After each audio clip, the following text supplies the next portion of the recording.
जटाटवी गलज्ज्वलः प्रवाह पावितस्थले गलेवलम्बितां भुजङ्गतुङ्गमालिकां डमड्डमड्डमड्डमर् निनादवर्डमर्भयं चकार चण्डताण्डवं तनोतु नः शिवः शिव। नमस्कार। इस 10 दिवसीय कार्यशाला में जो MET centre for Sanskrit and Indic study के द्वारा आयोजित किया जा रहा है, आप सभी का पुनः एक बार बहुत बहुत स्वागत है, अभिनंदन है। कल का सत्र डॉक्टर प्रसून कुमार मिश्र जी ने लिया था। उनका विषय था वेदों में अध्यात्म। बहुत गूढ़ विषय था, लेकिन उन्होंने बहुत ही सरल रूप में और सहज रूप में हमारे समक्ष रखा, हमारे समक्ष प्रस्तुत किया और हमें बहुत हद तक उसको जानने समझने की में सफलता मिली। हमारे साथ कल के सत्र में professor Shashi Tiwari ma'am, doctor Dharma ma'am सभी जुड़ी थी। उन्होंने भी अपने विचार व्यक्त किए। वेदों में अध्यात्म को लेकर उपनिषद की बातें हुई, फिर और भी बातों पर चर्चा हुई। आज का सत्र हम 2 वक्ताओं के साथ प्रारंभ करेंगे। प्रथम वक्ता है डॉक्टर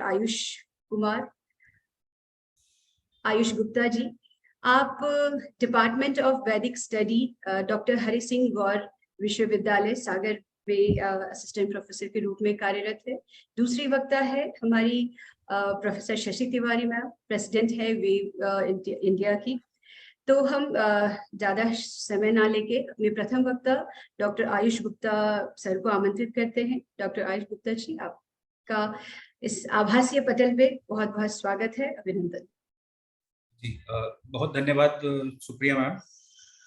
सबसे पहले तो जिस स्कूल के माध्यम से यह कार्यक्रम हो रहा है उसके director, Amity school of liberal arts के director professor Sanjay Kumar Jha sir को बहुत धन्यवाद। इस Amity centre for Sanskrit and Indic studies की coordinator doctor Supriya Sanju ma'am और हमारी मार्गदर्शिका भी कई विषयों में हमें मार्गदर्शन भी करती हैं, स्कंद पुराण हो या किसी भी तरह के हमारी जो डाउट्स होते हैं उन सब में हेल्प करती हैं। और इस विभाग के असिस्टेंट प्रोफेसर और बड़े ही तल्लीनता से अपने कार्य को करने वाले अखिलेश जी, आप सभी का बहुत बहुत धन्यवाद कि आपने मुझे इस कार्यक्रम के लिए आमंत्रित किया। मैं जो विषय मुझे दिया गया है वो भारतीय ज्ञान परंपरा है, और भारतीय ज्ञान परंपरा को लेकर आजकल जो बातें चल रही हैं, जो विषय चल रहा है, उसका एक कितना व्यापक स्तर से चल रहा है वो भी हम जानते हैं। और मैं यहाँ पर भारतीय ज्ञान परंपरा के विषयों को लेकर कुछ बातचीत करूंगा। 45 मिनट का समय है, तो लगभग हम इस व्याख्यान को 15-15 मिनट के 3 सेगमेंट्स में डिवाइड करेंगे। एक तो सामान्य रूप से भारतीय ज्ञान परंपरा का आधार समझेंगे, फिर उसके बाद भारतीय ज्ञान परंपरा से संबंधित जो हमारा एप्लीकेशंस हैं उनके विषय में जानेंगे, और फिर उसके बाद कुछ ऐसे एग्जाम्पल्स, कुछ विज्ञान से संबंधित जो संस्कृत का एक संबंध है उसके विषय में जानकारी प्राप्त करेंगे। तो ऐसे 3 विषयों पर हम चर्चा करेंगे। सबसे पहले भारतीय ज्ञान परंपरा शब्द जो आजकल बहुत चल रहा है, उस शब्द को समझना बहुत आवश्यक है। तो भारतीय ज्ञान परंपरा कैसे अन्य ज्ञान परंपराओं से भिन्न है, ये जानना बड़ा जरूरी है। तो जब हम भारतीय ज्ञान परंपरा की बात करते हैं तो उसके सामने कई ऐसी ज्ञान परंपराएं खड़ी हैं, और उन सब ज्ञान परंपराओं में श्रेष्ठता क्यों है भारतीय ज्ञान परंपरा की, उसको जानने के लिए हमें ये समझना पड़ेगा कि भारतीय ज्ञान परंपरा का उद्भव और विकास किस प्रकार से हुआ। तो जब भी हम अपने ज्ञान का स्रोत, मूल स्रोत ढूंढने का प्रयास करते हैं तो हम वैदिक साहित्य पर पहुंचते हैं, और उस वैदिक साहित्य पर पहुंचकर ऋग्वेद ही वह ग्रंथ है या ऋग्वेद ही वह ज्ञान है जिसमें सर्व प्राचीन पूरे विश्व का ज्ञान जो है वो समाहित है। और उस ऋग्वेद की परंपरा को पूरी तरह से व्याख्यायित करने वाले अन्य अनेक वेदांग साहित्य हैं, और उन वेदांगों में भी कई प्रकार का ज्ञान जो है वो, प्रायोगिक ज्ञान जो है वो वेदांगों में है। तो हम वेद से वेदांग परंपरा पर जाते हैं, और फिर वेदांग परंपरा से हम किसी भी वेदांग को उठाएं वो अपने आप में एक विज्ञान है। किसी भी वेदांग को उठाने पर यदि हम कहते हैं कि वो अपने आप में एक वेदांग है, तो इसका अर्थ ये है कि विज्ञान को भी परिभाषित करना होगा, क्योंकि केवल और केवल प्रयोग के रूप में किसी चीज को सिद्ध कर देना मात्र ही विज्ञान नहीं होता। विज्ञान वह व्यवस्थित और क्रमबद्ध ज्ञान होता है जिसके माध्यम से हम किसी विषय को एक छोर से दूसरे छोर तक समझ पाते हैं। और ये बहुत आवश्यक है कि विज्ञान को सही तरीके से परिभाषित किया जाए। विशिष्ट ज्ञान ही विज्ञान है, यदि शब्द पर गौर किया जाए तो एक विशिष्ट ज्ञान ही विज्ञान है। तो हम कह सकते हैं कि भारतीय ज्ञान परंपरा जो है वो एक क्रमबद्ध और सुसंगठित ज्ञान है किसी भी विषय का, और उसका उद्भव जो है वो ऋग्वेद से ही हुआ है। तो फिर इसकी आवश्यकता क्यों पड़ रही है, उसका भी एक कारण है, क्योंकि जब हम सस्टेनेबल डेवलपमेंट की बात करते हैं या धारणीय विकास की बात करते हैं, सबके लिए विकास, तो आजकल हम लोग धारणीय विकास की बहुत बात कर रहे हैं कि सबके लिए विकास हो, आगे आने वाली पीढ़ियां भी इस विकास का लाभ ले सकें, कहीं ऐसा ना हो कि सारे के सारे संसाधन जो है वो समाप्त हो जाएं। तो हमारा ध्यान जो है वो ऊर्जा के या अन्य विषयों के ऐसे संसाधनों पर जाता है, ऐसी चीजों पर जाता है जो कभी समाप्त ना हो। जैसे अब हम सौर ऊर्जा की तरफ वापस लौट रहे हैं, तो हम ऐसे मूल स्रोतों पर जा रहे हैं जिससे कि हमारे संसाधन समाप्त ना हो जाएं, हमारी जो धरोहर है वो आगे आने वाले लोगों के लिए भी बची रहे, हमारी आगे की पीढ़ियां भी उसका लाभ ले सके।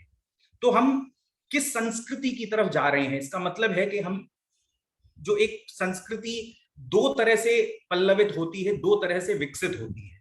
एक परंपरा होती है शोषण की परंपरा और एक परंपरा होती है दोहन की परंपरा। तो शोषण की परंपरा वो है कि अपने लिए उपलब्ध संसाधनों को इतना ज्यादा रूप से उनका शोषण किया जाए कि हम सारा लाभ प्राप्त कर सके। और दूसरा शब्द है दोहन की परंपरा, यानी कि जैसे दोहन शब्द जो है वो संस्कृत की ही दुह धातु से बना है।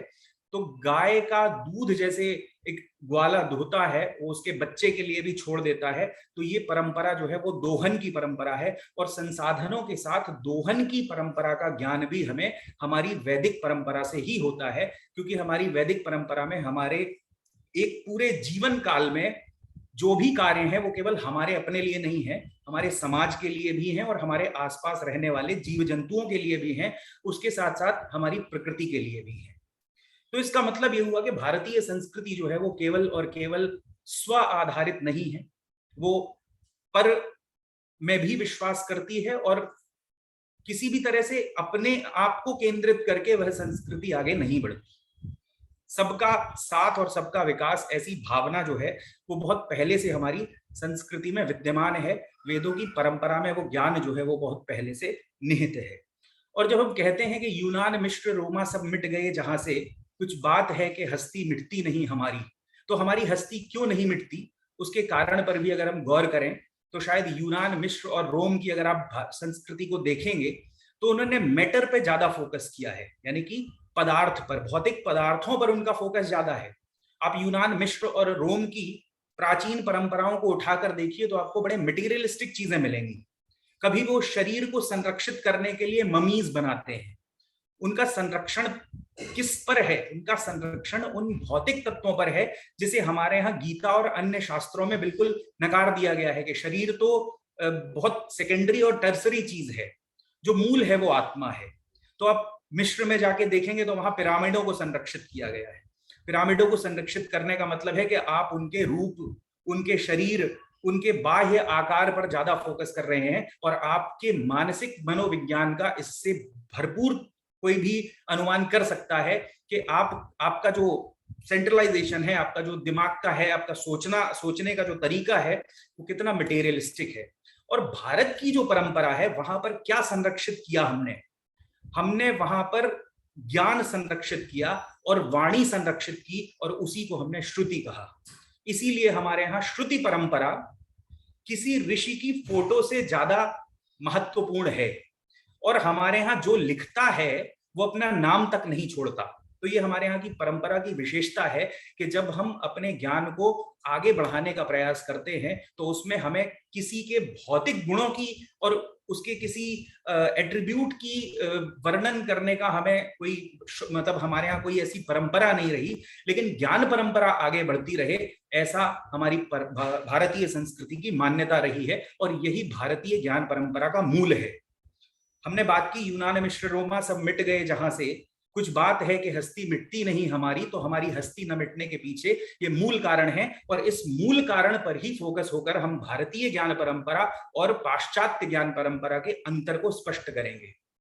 अब हम मूल रूप से भौतिक तत्व पर आते हैं, एक भौतिक तत्व पर आते हैं, एक मटेरियलिस्टिक चीज पर आते हैं, और एक कॉन्शियसनेस पर आते हैं, एक चेतना और एक जड़।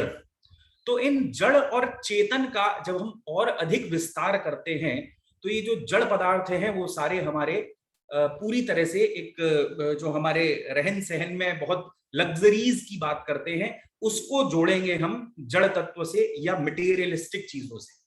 और जो कॉन्शियसनेस का ज्ञान है, जो हम चेतना का अध्ययन करते हैं, जो स्व में अनुभूत करते हैं, और चेतना का अध्ययन ऐसा नहीं हो सकता कि मैं अखिलेश जी की चेतना का अध्ययन करने लगूं।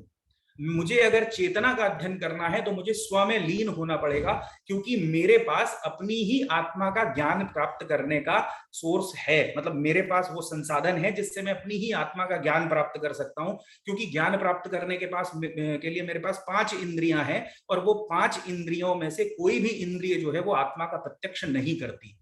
लेकिन जो चक्षुर इंद्रिय है उसके पास विकल्प है कि वो जो श्रोत्र इंद्रिय है और जो अन्य इंद्रियां हैं उनकी बाहर जाने की प्रवृत्ति को रोककर हम अपने उस शारीरिक बल को अपनी आत्मा के साक्षात्कार में लगा सकते हैं। यही भारतीय ज्ञान परंपरा का एक मूल आधार है, जिसमें कहा गया है कि जो इंद्रियां हैं वो परांचखानी, बाहर की तरफ गमन करने वाली हैं, और यही इस परंपरा का मूल है।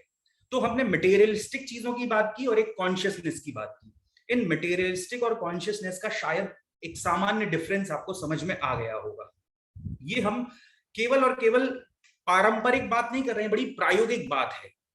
अब हम सीधे एक आधुनिक विषय को लेके आते हैं, हम सीधे फिजिक्स को लेके आते हैं, या केमिस्ट्री को लेके आते हैं, या सीधे भूगोल को लेके आते हैं। आज के जितने भी विषय हैं उन विषयों में से किसी को भी उठाते हैं, तो जब हम फिजिक्स की बात करते हैं, फिजिक्स में अगर हम परमाणु की बात करें, या फिजिक्स में अगर हम किसी भी सिद्धांत की बात करें, अगर हम परमाणु की बात करते हैं, तो परमाणु का जो मूल भाव है वो आचार्य कणाद ने पहले ही भारतीय दर्शन परंपरा में स्पष्ट कर दिया है।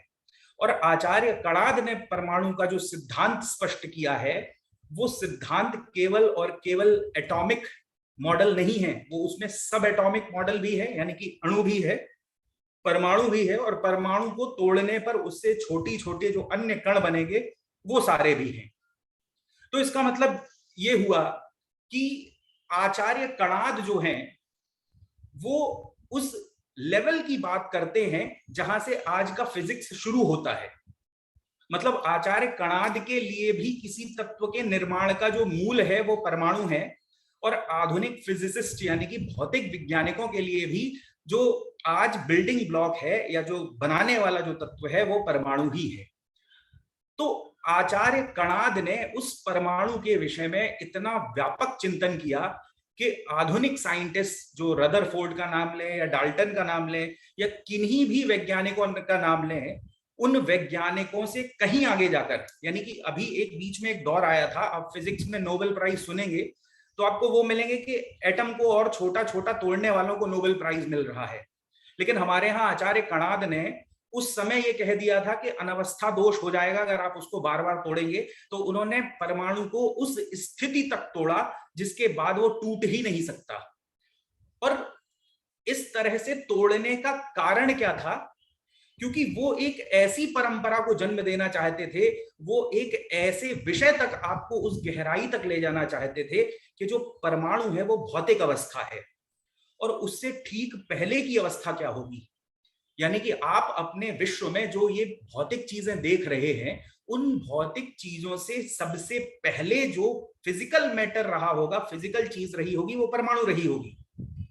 और फिर उसके पहले क्या रहा होगा, तो उसके पहले की कहानी जानने के लिए आप वैशेषिक दर्शन से सीधे वेदांत दर्शन में पहुंच सकते हैं, जहां पर ब्रह्म से भारतीय जितना भी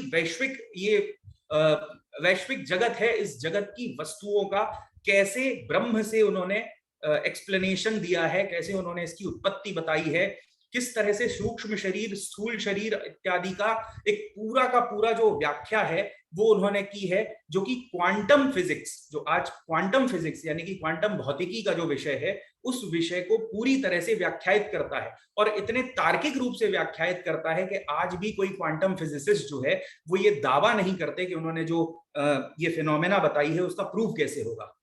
उसका कारण क्या है? उसका कारण ये है कि हमारे प्राचीन ऋषि जो हैं उन्होंने कॉन्शियसनेस का बहुत अच्छी तरीके से अध्ययन किया था और उसे बहुत अच्छी तरह आत्मसात किया था। पाश्चात्य दृष्टि में जो समस्याएं हैं वो ये हैं कि पाश्चात्य दृष्टि का मटेरियल वर्ल्ड से इतना ज्यादा कनेक्शन है कि जब वो कॉन्शियसनेस का अध्ययन करने का प्रयास करते हैं तो उनकी जो बुद्धि है, जो प्रेरित है पूरी तरह से मटेरियलिस्टिक वर्ल्ड को पढ़ने के लिए, वो अपने मटेरियलिस्टिक दिमाग से ही उस कॉन्शियसनेस का की व्याख्या करने का प्रयास करते हैं। और यही कारण है कि उनके क्वांटम फिजिक्स के जो सिद्धांत हैं वो हर जगह यूनिवर्सल सिद्धांत नहीं बन पाते।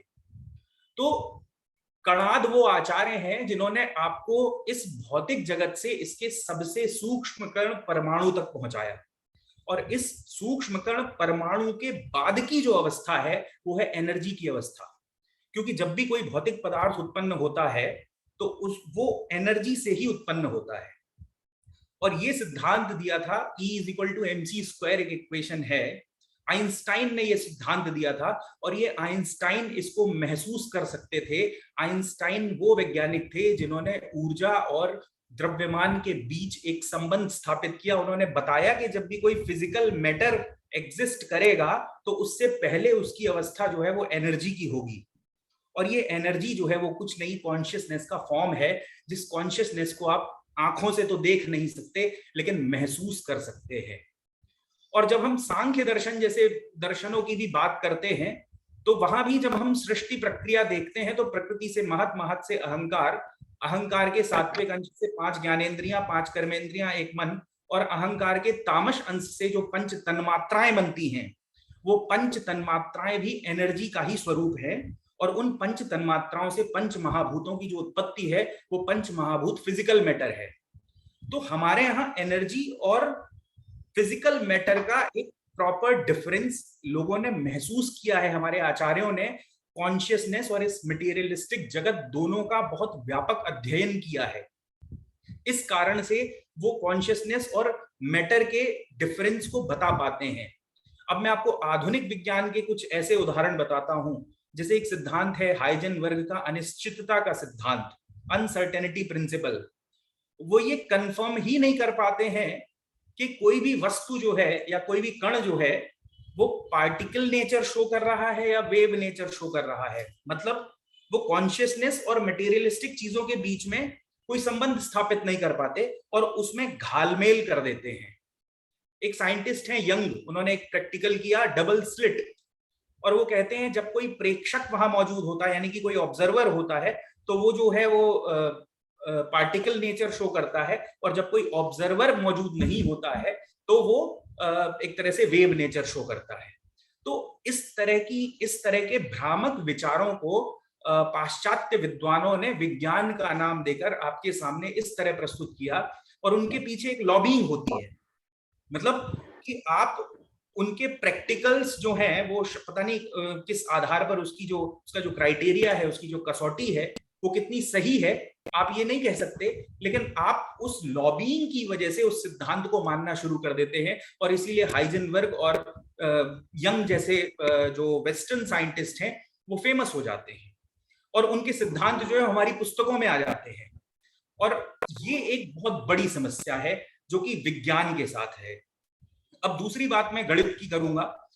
भारतीय ज्ञान परंपरा में जो गणित है वो कभी भी मूल रूप में अपने सूत्रों में नहीं थी, सूत्र रूप में नहीं थी, वो भाषा रूप में ही थी। और भाषा रूप में होने का कारण ये है क्योंकि जहां पर भी गणित उत्पन्न होती है वो भाषा रूप में ही होती है, और उसको सजा धजाकर उसको छोटे फॉर्म में करने की प्रक्रिया को ही सूत्रीकरण कहा जाता है।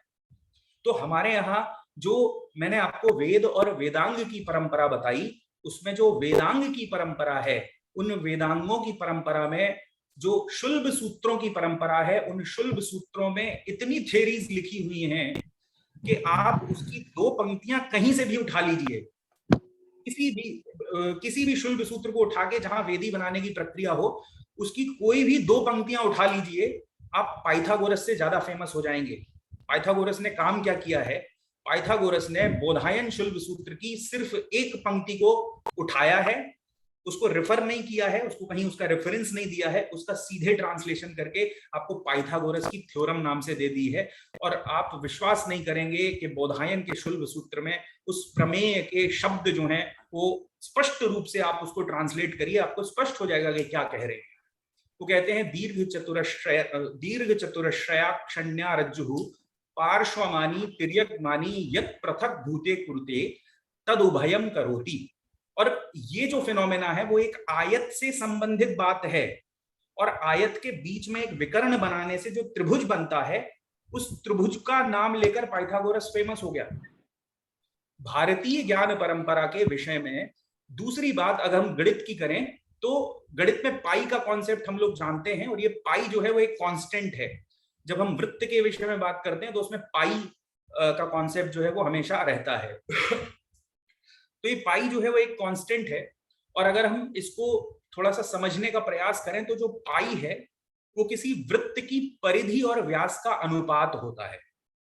यानी कि जब परिधि में उसके वृत्त के व्यास को भाग देंगे तो हमेशा एक कांस्टेंट संख्या आएगी, कोई भी वृत्त हो, कितनी भी, किसी भी त्रिज्या का। तो इसका मतलब है कि यदि कांस्टेंट की बात हो रही है तो कांस्टेंट स्टैब्लिश ही तब होगा जब उस पर बहुत सारे प्रयोग किए गए हों, और ऐसे प्रयोगों की परंपरा आप ग्रीक सभ्यता में, लैटिन सभ्यता में कहीं पर भी मुझे दिखा दीजिए 800 बीसी से पहले, तो मैं विश्वास कर लूंगा कि हाँ, उन परंपराओं में इन कांस्टेंट्स का जन्म हुआ। इन कांस्टेंट्स का जन्म सिर्फ और सिर्फ उस जगह पर हो सकता है जहां पर बहुत सारे वृत्तों को बनाकर उनके ऊपर बहुत सारे कार्य किए जा चुके हों।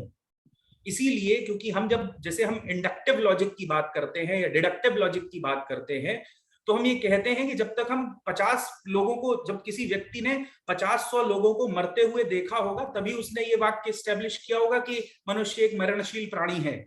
हम किसी अनुमान को देखते हैं तो व्याप्ति के विषय में बात करते हैं, और व्याप्ति जो है वो भूयो दर्शन से होती है, केवल 1 या 2 दर्शन से नहीं होती।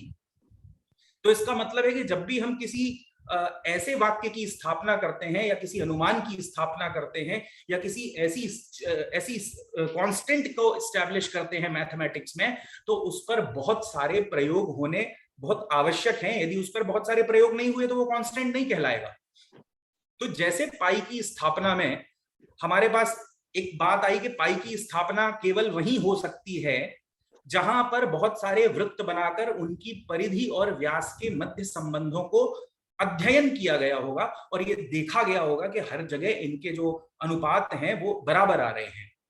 और 800 बीसी के आसपास, उससे पहले आपको किसी परंपरा में ये प्रयोग नहीं मिलेंगे। आप अपने शुल्ब सूत्र उठाकर देख लीजिए, यज्ञ की वेदियां बनाने में आयत, त्रिभुज, वर्ग और वृत्त, इन सारी आकृतियों के साथ शुल्ब सूत्रों में रस्सियों से बना बनाकर इतने प्रयोग किए गए हैं कि किसी और परंपरा में आपको ये प्रयोग नहीं मिलेंगे।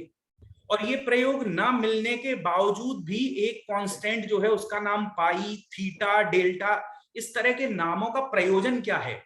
इसका मतलब ये है कि हमारे यहाँ जो प्रयोग हुए, उन प्रयोगों में किसी ऋषि ने, अगर मान लीजिए कि बोधायन ने वृत्त के परिधि और व्यास के अनुपात को बोधायन कांस्टेंट नहीं कहा, क्योंकि हमारे यहाँ ये नाम को फेमस करने की परंपरा है ही नहीं।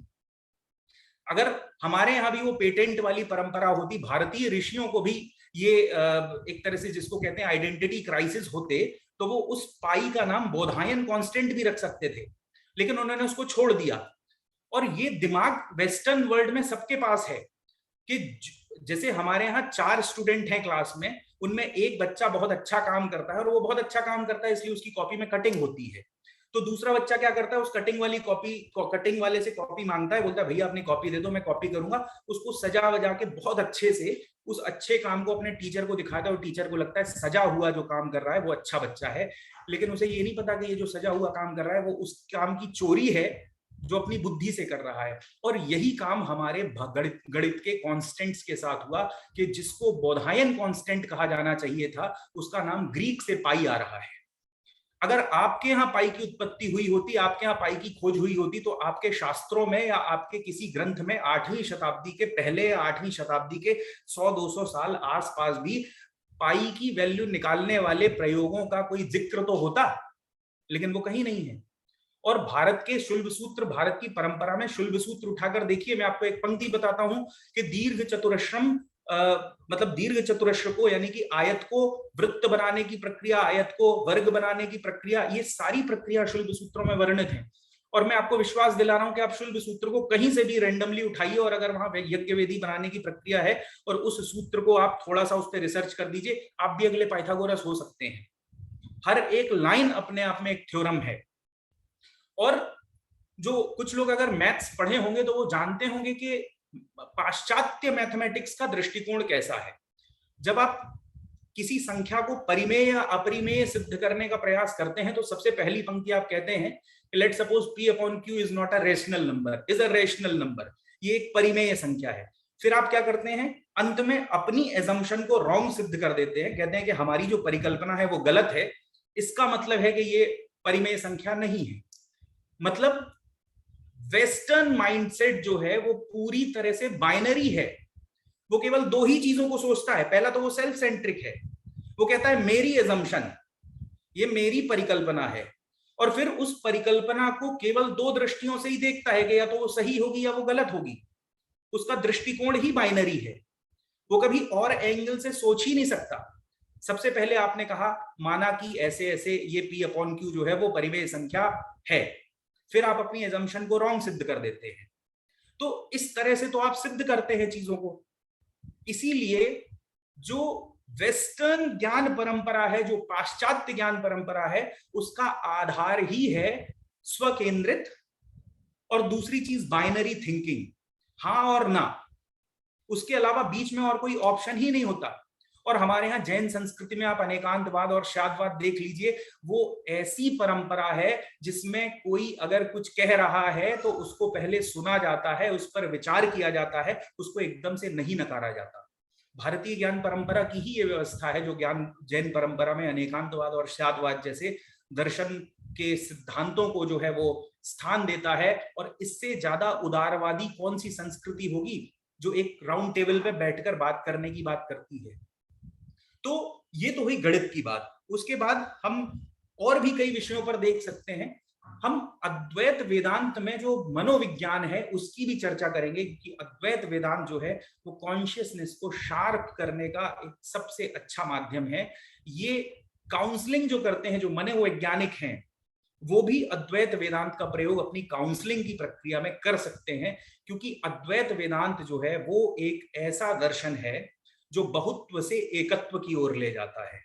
और जब हम बहुत्व से एकत्व की ओर जाते हैं तो हमारी मानसिक अवस्था जो है, उस मानसिक अवस्था का भी ऐसा विकास होता है कि हम अनेकता में एकता के भाव को अपने मन से ग्रहण कर पाते हैं। क्योंकि हर बार ये कह देना कि एकता में अनेकता भारत की विशेषता, सिर्फ ये कहने से नहीं होता, इसे अपने अंदर आत्मसात करना होता है। और उस आत्मसातीकरण के लिए आप वेदांत के किसी भी ग्रंथ को उठा लीजिए, वो आपको साइकोलॉजिकली ऐसा बना देगा कि आप अनेकता में एकता को महसूस करने लगेंगे। वो एकत्व, बहुत्व और वृक्षावच्छिन्न आकाश, वनावच्छिन्न आकाश, महावनावच्छिन्न आकाश के माध्यम से आपको ऐसी अवस्था में ले आएगा कि आपका मन, आपकी बुद्धि अपने आप से एकत्व का दर्शन करने लगेगी। और ये जो एकत्व का दर्शन होगा वो आपको बार बार बोलने वाला अनेकता में एकता, अनेकता में एकता, ये कहने वाला एकता नहीं होगी, ये महसूस करने वाली एकता होगी। और भारतीय शास्त्रों में, भारतीय ज्ञान परंपरा के ग्रंथों में वो सामर्थ्य है कि किसी भाव को किसी के मस्तिष्क में कैसे डालना है। आप वेदांत का कोई ग्रंथ उठा लीजिए, मैं वेदांत सार की ही बात करूंगा, सामान्य ग्रंथ है, प्रकरण ग्रंथ है, उसमें 6 विधियां बताई गई हैं कि कैसे किसी भाव को किसी व्यक्ति के मस्तिष्क में उतारा जा सकता है। इसी तरह से योग दर्शन देखिए, योग दर्शन में आप देखेंगे तो उसको अगर आप सामान्य तरीके से कहानी की तरह से योग दर्शन को समझेंगे तो योग दर्शन कुछ नहीं है, वो क्या करता है, पहले आपका मस्तिष्क जो है, पहले आपका दिमाग जो है वो ऐसी चीजों में लगाता है जो आपके इंटरेस्ट की चीजें हैं, फिर कहता है कि वहां से हटा लो, अब ट्राई करो नॉन इंटरेस्टेड चीजों में, जिनमें आपका इंटरेस्ट नहीं है उसमें लगाने की कोशिश करो, वहां से हटाता है। फिर कहता है कि भैया देखो तुमने इंटरेस्ट की चीजों में भी दिमाग लगा लिया और इंटरेस्ट की जो चीजें नहीं है उसमें भी दिमाग लगा लिया, अब एक काम करो कि चीजें ही हटा दो, अब तुम शून्य में दिमाग लगाओ। आप शून्य में ध्यान लगाना शुरू कर देते हैं। फिर वो कहता है देखो तुम शून्य में ध्यान लगा रहे हो ना, अभी भी तुम्हारी चित्तवृत्तियां काम कर रही हैं, तुम एक काम करो कि इनको ही समाप्त कर दो। और धीरे धीरे वो साइकोलॉजिकली आपके अंदर ऐसा घर कर जाता है कि आप योगश्चित्तवृत्ति निरोधा की स्थिति में पहुंच जाते हैं। ये क्या है, ये भारतीय ज्ञान परंपरा की के ग्रंथों की वो साइकोलॉजी है जो आपके अंदर किसी भावना को किसी कार्य को करने के लिए वो मनोवैज्ञानिक तरीके से आपके मस्तिष्क में उतर जाता है।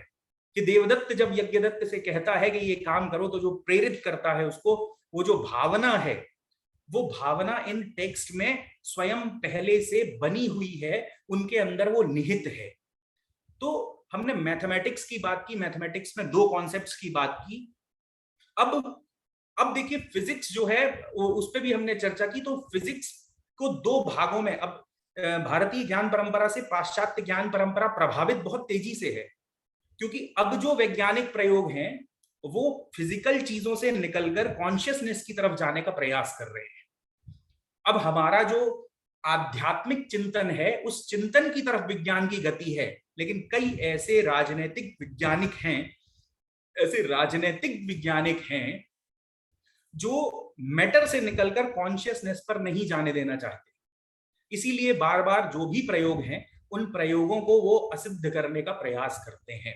हिग्स बोसॉन प्रयोग आप देख लीजिए, उसको कई बार मतलब उस पर कई विचार ऐसे आते हैं। क्यों?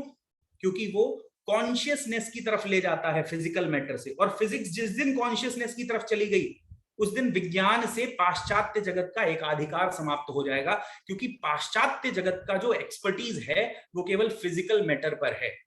और फिजिकल मैटर से जैसे ही कॉन्शियसनेस वाली, जैसे ही चेतना वाली भावना पर आप जाने लगेंगे, विज्ञान की गति जैसे ही चेतना की तरफ होगी, पाश्चात्य जगत का उसके ऊपर से सारा का सारा कंट्रोल खत्म हो जाएगा। उसका कारण यह है कि चेतना पर काम केवल और केवल भारतीय ऋषियों के दर्शन परंपरा, वेद परंपरा और वेदांग परंपरा में ही निहित है। किसी पाश्चात्य ज्ञान परंपरा में चेतना के ऊपर इतना डीप कार्य, इतना गहरा कार्य आज तक नहीं हुआ। तो हमने ये जाना कि कैसे हमारे भारतीय ज्ञान परंपरा के ग्रंथ जो हैं वो केवल और केवल विषय का प्रतिपादन नहीं करते। अगर आप उनकी शैली के हिसाब से उन ग्रंथों का 2-3 बार अध्ययन कर जाएंगे तो आपको ऐसा लगेगा कि इस किताब में कोई आदमी बैठा था जो मेरे मन के अंदर बैठ के बार बार मुझे ये प्रेरित कर रहा है कि तुम ऐसा क्यों सोच रहे हो। वो आपके पूरे माइंडसेट को ही बदल देगा, क्योंकि उसमें मनोवैज्ञानिक तरीके से आपके मस्तिष्क में प्रवेश करने की सामर्थ्य है। और इस तरह से किसी ग्रंथ को पिरोने का जो एक जिसको कहते हैं साहस, वो केवल और केवल भारतीय ज्ञान परंपरा के आचार्यों के अंदर ही है। आज भी अगर आप कोई पुस्तक लिखते हैं तो आप ये सोचते हैं कि ये विचार मेरा जाए, लेकिन जब प्राचीन ऋषि कोई ग्रंथ लिखता था तो उस ग्रंथ संयोजन में भी वो एक शैली होती थी कि मेरा ज्ञान तो जाए ही, और वो केवल श्रवण या मनन रूप में न जाए, वो निधिध्यासन के तौर पर भी उसमें प्रवेश करे और वो उस चीज को फॉलो करते हुए मेरी जो एक पूरी एक मेरा पैकेज है, उस पैकेज के अंदर में वो आके उसी तरह से मोक्ष को प्राप्त कर ले। और ऐसा नहीं है कि वो अंतिम चरम लक्ष्य केवल मोक्ष ही है। आप जैसे जैसे उस ग्रंथ की साइकोलॉजी के हिसाब से आगे बढ़ते जाएंगे, आपके नेचर में, आपकी प्रकृति में एक परिवर्तन जो है वो लगातार आता जाएगा। मैं, समय बहुत नहीं है, नहीं तो मैं स्कंद पुराण की भी यहाँ पर थोड़ी सी चर्चा करता, लेकिन मुझे लगता है शायद थोड़ा सा और समय है। तो अब हम बात करेंगे कि क्या किसी विषय पर आज के जो छात्र हैं उनके लिए जो हम विषय प्रतिपादित करते हैं, या विद्यालय स्तर पर या महाविद्यालय स्तर पर, उसमें अद्वैत वेदांत की परंपरा कैसे सहायक हो सकती है। तो अगर हम भूगोल की बात करें, इतिहास की बात करें, मनोविज्ञान की बात करें, फिलॉसफी की बात करें, तो हम देखते हैं कि हमारे जो विषय हैं विद्यालय स्तर पर भी, वो भी उसी तरह से गठित हैं कि पहले विषय का पूरा भाव जो है वो व्यक्ति के मस्तिष्क में प्रवेश कर जाए। जब हम भूगोल की पुस्तक को उठाते हैं तो उसमें पहला चैप्टर जो होता है वो होता है महाविस्फोट सिद्धांत, द बिग बैंग थ्योरी। और उस बिग बैंग थ्योरी में एक बड़ा सा पिंड जो है वो गोल टूटता है दो भागों में, एक कहलाता है अंगारा लैंड, एक कहलाता है गोंडवाना लैंड। और फिर धीरे धीरे अंगारा लैंड और गोंडवाना लैंड धीरे धीरे टूट के दूर होने लगते हैं, उससे हमारे महाद्वीपों की उत्पत्ति होती है। उस प्रक्रिया को उन्होंने कहा कॉन्टिनेंटल ड्रिफ्ट, महाद्वीपीय विस्थापन। फिर उन्होंने प्लेट टेक्टोनिक्स की थ्योरी लाई, प्लेट विवर्तनिकी जिसको कहते हैं। और ऐसे ऐसे करके उन्होंने एक तत्व का विस्तार धीरे धीरे करके पूरे भूगोल जैसे विषय को बना दिया। और ये भाव कब आएगा? ये भाव तब आएगा जब आप 1 या 2 रातों में अपनी भूगोल की पूरी पुस्तक को उठा के पढ़ लेंगे।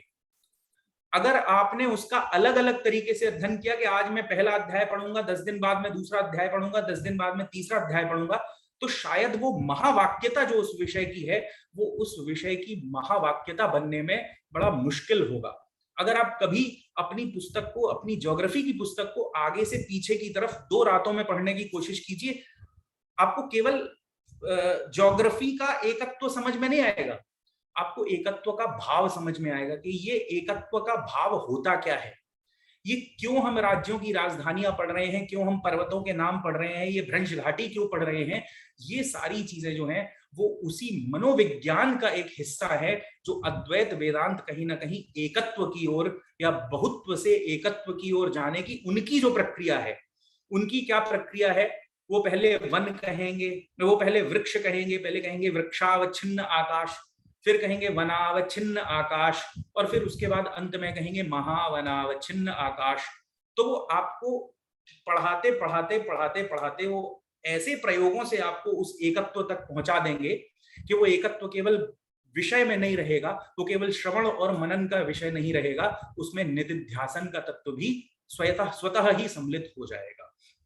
तो अब हमारे यहाँ जो ज्ञान परंपरा जो हमने ये अंतर किया है भारतीय ज्ञान परंपरा और पाश्चात्य ज्ञान परंपरा का, तो उस भारतीय ज्ञान परंपरा और पाश्चात्य ज्ञान परंपरा का मुख्य उद्देश्य हमें क्यों समझना है और हमारी दृष्टि कैसी होनी चाहिए। अगर हम भारतीय ज्ञान परंपरा की बात कर रहे हैं तो हमारे टूल्स भी भारतीय ज्ञान परंपरा जैसे ही होने चाहिए। अगर हमारे टूल्स भी पाश्चात्य ज्ञान परंपरा जैसे हो गए तो फिर समस्या हो जाएगी। अगर हम रिसर्च कर रहे हैं भारतीय ज्ञान परंपरा पर और रिसर्च मेथोडोलॉजी का कोर्स हम वही वाला पढ़ रहे हैं जिसमें अगर रोजर फेडरर के और किसी वेस्टर्न विद्वान के रेफरेंसेस नहीं होंगे तो हमारा शोध मान्य नहीं होगा। तो इसका मतलब है कि अगर हम भारतीय ज्ञान परंपरा पर शोध कर रहे हैं तो हमारे रेफरेंसेस भी भारतीय ज्ञान परंपरा के अनुसार ही होने चाहिए। और भारतीय ज्ञान परंपरा ही एकमात्र ऐसी परंपरा है जो ये कहती है कि प्रत्येक मन जो है वो अलग है, और प्रत्येक मन यदि अलग है तो मेरे स्वतंत्र विचारों का भी उसमें कहीं ना कहीं मेरा जो सोचना है वो किसी अन्य व्यक्ति के सोचने से भिन्न होगा। हो सकता है मैं अगर किसी एल वॉशम या किसी ऐसे विद्वान का कीथ का रेफरेंस नहीं दूं और मैं किसी चीज को अपने हिसाब से ऑब्जर्व करता हूं और मेरे उन खुले विचारों को, मेरे उन सोचे गए भावनाओं को अगर मैं अपनी रिसर्च में स्थान नहीं दे सकता तो शायद ये भारतीय ज्ञान परंपरा की एक मतलब रिसर्च करने का विषय जो है वो कहीं ना कहीं अधूरा रह जाएगा। क्योंकि जब हम अपने मस्तिष्क से अपने विचारों को अपने ही बुद्धि के आधार पर अपने ही विचारों को जब एक बार आलोड़ित विलोड़ित करते हैं तो जो रिजल्ट्स आते हैं उनमें कॉन्फिडेंस होता है। लेकिन अगर मैं ये मान के चलूं कि क्योंकि इस पुराने वैज्ञानिक ने ये सिद्धांत दिया है और मुझे इसका रेफरेंस देना है तो इसका मतलब है कि हमने कोई नया रिसर्च नहीं किया, इसीलिए भारत रिसर्च एंड डेवलपमेंट की श्रेणी में कहीं ना कहीं पीछे रह रहा है। उसका कारण ये है कि हम अपने मस्तिष्क, जो कि एक ज्ञान के जनरेशन का सबसे बड़ा स्रोत है, उस मस्तिष्क को पहले ही परतंत्र बना दे रहे हैं। रेफरेंस की संस्कृति में रेफरेंस की आवश्यकता हो सकती है, रेफरेंस की आवश्यकता होनी भी चाहिए, लेकिन रेफरेंस ही सब कुछ नहीं होना चाहिए। कहीं ना कहीं यदि हम स्वतंत्र सोच रख सकते हैं, यदि हम अपने विचारों को रेक्टिफाई कर सकते हैं, यदि हमारे विचार हम उनको समझ सकते हैं, तो मुझे लगता है कि भारतीय ज्ञान परंपरा पर शोध करने के लिए हमें यह ध्यान रखना चाहिए कि ये विषय जो है वो एक स्वतंत्र सोच के साथ हो, इसमें कोई पूर्वाग्रह ना हो। इन सभी विषयों को अगर हम एक ही शब्द में कहना चाहें, एक ही वाक्य में कहना चाहें, तो मुझे लगता है कि शायद भारतीय ज्ञान परंपरा वो मूल परंपरा है जो हमें विस्तार की तरफ तो ले ही जाती है, लेकिन उसके साथ साथ हमें अपने मूल से भी जोड़े रखती है। क्योंकि यदि हम मूल को छोड़कर विस्तार की ओर जाएंगे, तो विस्तार से होने वाली समस्याओं के समाधान का रास्ता हमें कहीं मिलेगा नहीं। अगर हम अपने मूल से जुड़कर विस्तार करेंगे, तो शायद जब ऐसे विस्तार का चरम आ जाएगा, तो उससे जो डिजास्टर होगा, उससे जो आपदाएं होंगी, उन्हें कंट्रोल करने की शक्ति और धारणीय विकास के रूप में कार्य करने की शक्ति और धारणीय विकास की दिशा में कार्य करने की एक जो प्रगति है, जो हमारा मस्तिष्क है, वो उसमें भी सोच सकेगा। आज हम ऐसे मोड़ पर हैं जहां पर हमने पश्चिमी अंधानुकरण करके विस्तार को प्राप्त कर लिया, विकास को प्राप्त कर लिया, लेकिन अब जब ये डिजास्टर हो रहा है, जब नदियां अपनी सीमाओं को छोड़कर फिर से लाल किले के नीचे से उसी प्रकार से बह रही हैं, या कहीं पर भू आपदा हो रही है, कहीं पर भूकंप आ रहा है, उस समय हमें ये समझ में नहीं आ रहा है कि ये प्रॉब्लम क्यों हो रही है, क्योंकि हम अपने मूल को छोड़कर, हम अपनी वैदिक परंपरा को छोड़कर, उस परंपरा को छोड़कर जिसमें सभी लोगों के लिए, हमारी प्रकृति के लिए भी हमारे दायित्वों का एक तरह से कहा जाता था कि उन सारे दायित्वों का निर्वाह करते हुए हम अपने जीवन को जीते थे, वो सारी भावना जो है वो अब समाप्त हो गई है। तो मुझे लगता है कि वेदों की ओर लौटने का और वेदों की ओर लौटकर विकास करने का जो समय है, वही भारतीय ज्ञान परंपरा के द्वारा लाया जाना चाहिए। मुझे लगता है शायद समय भी समाप्त हो रहा है। मैं क्या सुप्रिया मैम, मुझे लगता है शशि मैम भी है। जी जी जी, शशि मैम भी है। तो मैं पुनः एक बार इस स्कूल के डायरेक्टर आदरणीय संजय झा सर, इस Amity centre for Sanskrit and Indic studies की कोऑर्डिनेटर सुप्रिया मैम और डॉक्टर अखिलेश जी, आप सभी को बहुत बहुत धन्यवाद ज्ञापित करता हूं कि आपने मुझे यहाँ पर आमंत्रित किया। जयतु संस्कृतम, जयतु भारतम। बहुत बहुत धन्यवाद आयुष जी, आपने बहुत ही सुंदर और बहुत ही अच्छे ढंग से हमें भारतीय ज्ञान परंपरा को विज्ञान से जोड़कर इतने अच्छे शब्दों के साथ हमारे समक्ष रखा, और इसके लिए आपका बहुत बहुत धन्यवाद। किन्हीं का कोई प्रश्न है तो आमंत्रित है। आपने बहुत ही अच्छा कहा कि वेदों की ओर लौटने का समय है, तो हम उम्मीद करते हैं कि हम पुनः वेदों की ओर लौटे, और लौट रहे हैं। प्रयास तो जारी ही है जी। तो किन्हीं का कोई प्रश्न है आयुष जी के लिए? मैं आमंत्रित करती हूँ प्रश्न या किन्हीं की कोई टिप्पणी। शशि मैम, धर्मा मैम। भैया प्रणाम, मैं अभिषेक पांडे बीएचयू से। आपसे एक प्रश्न पूछना था कि आपने कीथ और मैकडोनाल्ड और एल बॉसम सर का नाम लिया जी। और ये कहा कि ये जरूरी नहीं है कि जब तक हम पाश्चात्य विद्वानों को कोट ना करें हमारी बात पूरी हो, मुकम्मल हो। भैया कहीं कहीं आप ये चीज अनुभव करते हैं कि हमें इसमें बहुत मतलब एक बारीक सा एक रेखा बना के रखना होगा, एक एक एक एक संतुलित दृष्टिकोण रखना होगा, क्योंकि हम किसी भी तरीके से किसी इंपीरियल हिस्टोरियन को इस ग्राउंड पे डिनाई, जैसे मैं एल बॉसम सर की बात कर रहा हूँ, तो वासुदेव शरण अग्रवाल हुए और विशुद्धानंद पाठक हुए, ये दोनों लोग उनके बहुत करीबी शिष्य कहिए या मित्र कहिए।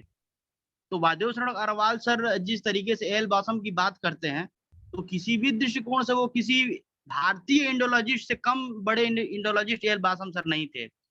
तो सर क्या हम इस चीज को किसी दूसरे तरीके से, किसी समन्वित रूप में, आप ही जो बात बोले हैं उसी को किसी संतुलित रूप में कह सकते हैं? हाँ बिल्कुल, देखिए किसी ने कार्य किया है तो उसका सम्मान निश्चित रूप से होना चाहिए, और आपकी बात बिल्कुल ठीक है। और ऐसा होता है कि कई बार जब हम किसी, हमारा कोई पूर्वाग्रह नहीं होता या दुराग्रह नहीं होता किसी विद्वान से, लेकिन कभी कभी जब हम अपनी परंपरा को पढ़ते हैं और हमें कुछ ऐसे तत्व बीच में मिलते हैं, जैसे ये मेरा भाव हो सकता है।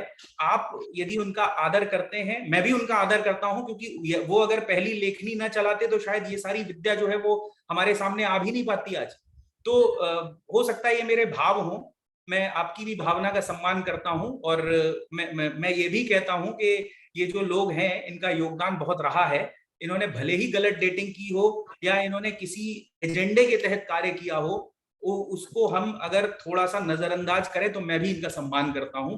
और लेकिन जब मैं इनको डीपली कभी कभी पढ़ता हूं तो मुझे थोड़ा थोड़ा सम्मान मेरा कम हो जाता है, इसलिए इसको मेरी तरफ मेरे भाव पर आप छोड़ दें। मैं आपकी भावनाओं का सम्मान करता हूं और आपसे क्षमा प्रार्थना करता हूं कि अगर आपको इस मेरे बिंदु का थोड़ा सा बुरा लगा हो, क्योंकि मैंने किसी और दृष्टि से पढ़ा हो, ये भी हो सकता है। जी सर, धन्यवाद। अभिषेक जी, बात मैं ऐड करना चाहता था। एक टर्म आता है अपर हिंद करके, तो RN स्टेन सर ने कासगढ़ खोतन साइड जो आज का मध्य एशिया है वहां उन्होंने उत्खनन किया।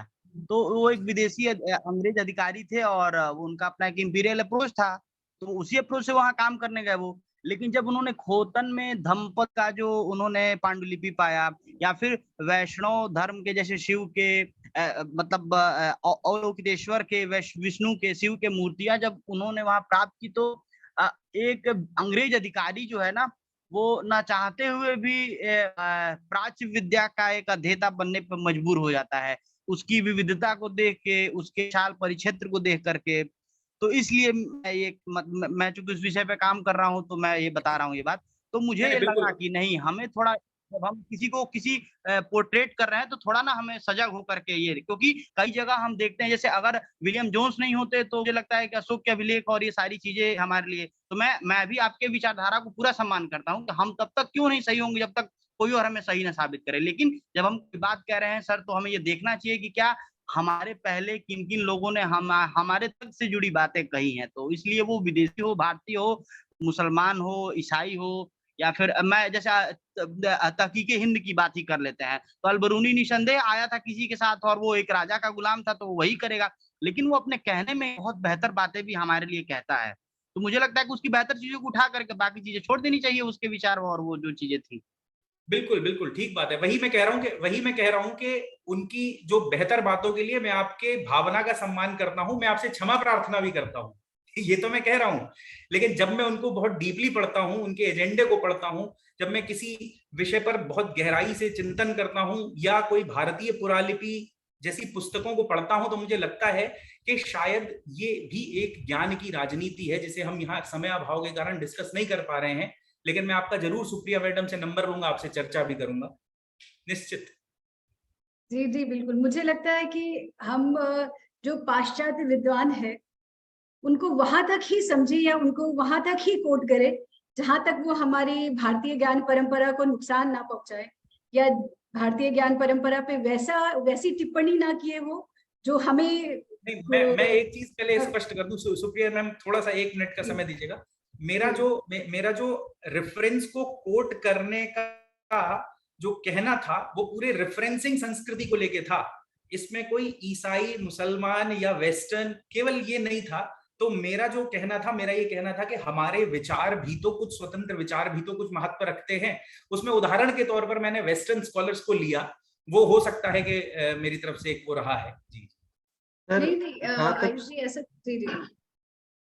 सर, जहाँ तक ये वैदेशिक आचार्यों का है मत, जो भाई साहब अभिषेक जी ने प्रश्न किया, आपने जो तथ्य रखा मुझे उसमें कुछ ठीक सा लगता है, क्योंकि जो ट्रांसलेट करने वाला और जो हमारे मतलब भारतीय शिक्षा पद्धति रही है, मैकाले शिक्षा पद्धति, कहीं ना कहीं जो उन्होंने ट्रांसलेट किया हम उसके लिए उनको धन्यवाद के मानते, पर उन्होंने हमारी संस्कृति, हमारे शास्त्रों का नुकसान भी तो पहुंचाया है। उसके लिए व्याख्यात्मक गलत चीजें। आप वेदों के काल से ही निर्धारित कर सकते हैं कि वेदों को आपने 1200 BC पे कैप कर दिया। वेदों से हर चीज में उन्होंने व्याख्या किया, वो ठीक है, जनमानस तक पहुंचाया, आप देखेंगे तो आपको ये समझ में आएगा कि उसकी प्रचार हुआ वो गलत अर्थ में भी कई जगह उन्होंने उसकी व्याख्या ज्यादा कर दी, जो हमारे शास्त्रों, धर्मशास्त्रों, हमारी संस्कृति के खिलाफ थोड़ा कुछ। मैं विनीता पांडे बोल रही हूँ मैम। मेरी एक थोड़ी सी टिप्पणी है इस पर, आप सब लोगों की चर्चा सुन रही हूँ मैं। तो डॉक्टर आयुष जी ने जो कहा वो बिल्कुल ठीक कहा। हमारी जो भारतीय ज्ञान परंपरा है इसमें सब कुछ है। इसमें जो पाश्चात्य ज्ञान परंपरा के आचार्य हैं उन्होंने उसको उजागर जरूर किया, उस पर लिखा, उसको हाईलाइट किया जैसे, लेकिन हमारा जो मूल है वो भारतीय ज्ञान परंपरा ही है। इसमें सारे तथ्य गणित के, योग के, विज्ञान के, ये बिल्कुल ठीक आपने ये कहा। तो इसमें कोई संदेह नहीं है, कोई दुराव नहीं है। उन्होंने भी, भारतीय पाश्चात्य विद्वानों ने भी उसका अध्ययन किया, मनन किया, फिर उसको हमारे सामने रखा। ये बहुत अच्छी बात है, ये विचार बहुत अच्छे हैं और आपने बहुत उससे सब सारी बातों को एक एक करके रखा। चूंकि समय का अभाव है इसलिए आप नहीं रख पा रहे हैं अपनी पूरी बात, इसके लिए बहुत बहुत धन्यवाद। और बात सही है कि हमें मूल तो पहले अपने शास्त्रीय ग्रंथों को कोट करेंगे। उन्होंने तो हमारी कॉपी पेस्ट किया है, नकल किया हमारा। ये ठीक है कि जनमानस तक पहुंचाया, पर उसका अपनी संस्कृति को जोड़ते हुए अपनी वहाँ शिक्षा पद्धति को थोड़ा सा नकारात्मक पक्ष में तो उन्होंने कार्य किया, ये प्रचार प्रसार किया ही। और सर आप जो कोट किया आपने अपनी शास्त्रीय परंपरा, वही हम पहले अपने वहीं से करना चाहिए, और वह तरीका आपका सही है बिल्कुल। जी अखिलेश जी धन्यवाद। हम आयुष जी को पुनः सुनेंगे। आयुष जी सर धन्यवाद आपका बहुत बहुत। निवेदन है कि वो और भी विषय पर हमारा साथ दें, हमारे जो पार्टिसिपेंट्स हैं, जो हमारे प्रतिभागी हैं उनका। और आयुष जी वैदिक मैथमेटिक्स में भी बहुत धनी है। वो यदि आप लोग इस विषय को पढ़ना चाहते हैं या जानना चाहते हैं तो हमें लिखिए। हम आयुष जी से निवेदन करेंगे कि वो इस विषय पे भी हमारी निवेदन कहाँ, तो आदेश करती हैं मैम। जी जी सर का एक कार्यशाला हम करवा देते हैं दूसरा। जी जी आयुष जी आपका बहुत बहुत धन्यवाद। समय हो चुका है। दिक्कत है सर जी, आप हमसे जुड़े रहे, आपसे अनुरोध है। मैं प्रोफेसर शशि तिवारी मैम को आमंत्रित करती हूँ अगले वक्तव्य के लिए। आप वेव्स इंडिया की प्रेसिडेंट है प्रोफेसर शशि तिवारी मैम।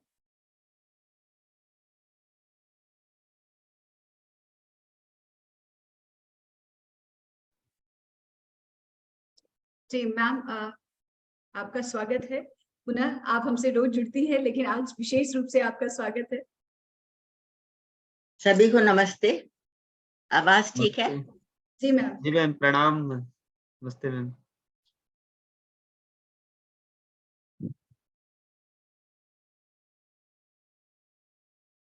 ओम मेधाम में वरुणो ददातु मेधाम अग्नि प्रजापति मेधाम इंद्रश्च वायुश्च मेधा दाता ददातु। ओम। विषय तो मैंने वही रखा है जो मुख्य विषय है, और मैं अपना पीपीटी खोलने की अनुमति चाहती हूँ। तो विषय यही है, संस्कृत से संस्कृति की ओर, knowing Indian culture through Sanskrit. यहाँ पर दो शब्द हैं, संस्कृत और संस्कृति।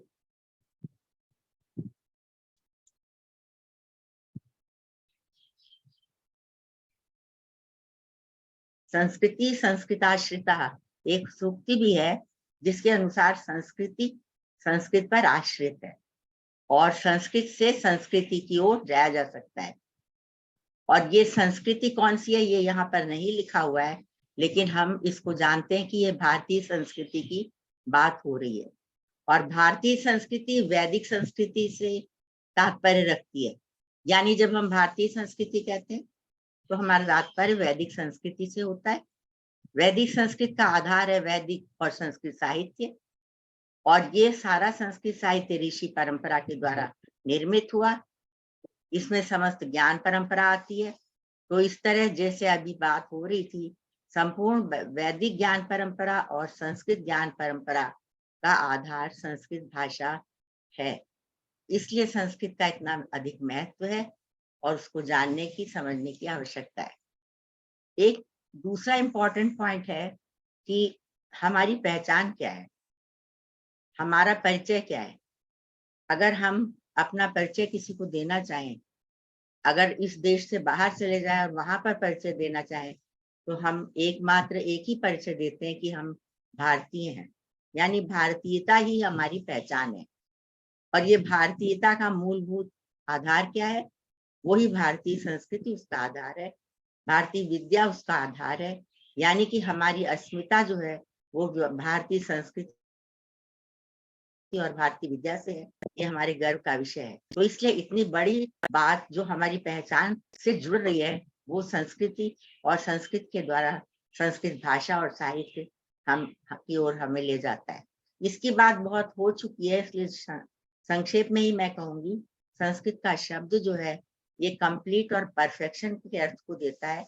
मैंने हिंदी और इंग्लिश मिला के लिखा है जिससे कि दोनों तरह के लोगों को थोड़ा सहायता मिल जाए। सम का मतलब होता है होली, परफेक्टली, और कृतम का मतलब है क्रिएट और done. So it means the refined speech is called Sanskrit. It is a language of Hinduism, Jainism, and Buddhism. All the three religions are written in Sanskrit language, mostly. So it is the oldest living language of the world. लेकिन साथ ही वो modern language भी है। जितनी भी most modern language के गुण हो सकते हैं वो संस्कृत भाषा में पाए जाते हैं, और संस्कृति से ही संस्कृत भाषा आ रही है। भाषा से मुख्या मधुरा दिव्या गीर्वाण भारती, हम सब जानते हैं कि संस्कृत भाषा देवताओं की भाषा है, मधुर भाषा है, दिव्य भाषा है। इसको देववाणी भी कहते हैं, भारती कहते हैं, देव भाषा भी कहते हैं। 6 पॉइंट्स हैं शॉर्ट में जो इसके रेलिवेंस को बताते हैं। जैसा कि बताया गया, oldest language, pure language and the perfect language. ये वाइड लिटरेचर एक इसमें पाया जाता है, बहुत बड़ा विस्तृत साहित्य है इसमें। इसकी फिलॉसफी बहुत ग्रेट फिलॉसफी है जिसकी बात अभी आयुष जी कर भी रहे थे। सारे डिसिप्लिन, सारे शास्त्र इसमें प्राप्त होते हैं, यानी सारे डिसिप्लिन प्राप्त होते हैं। विद्या के सारे आधारभूत जितने भी विषय है वो यहाँ पर शास्त्रों में निबद्ध हैं, और इसलिए ये एक बहुत ही व्यापक और विस्तृत साहित्य को रखने वाली भाषा है, और मोस्ट मॉडर्न भी है क्योंकि कंप्यूटर की लैंग्वेज है और हमारा इंडियन कल्चर का बेस है।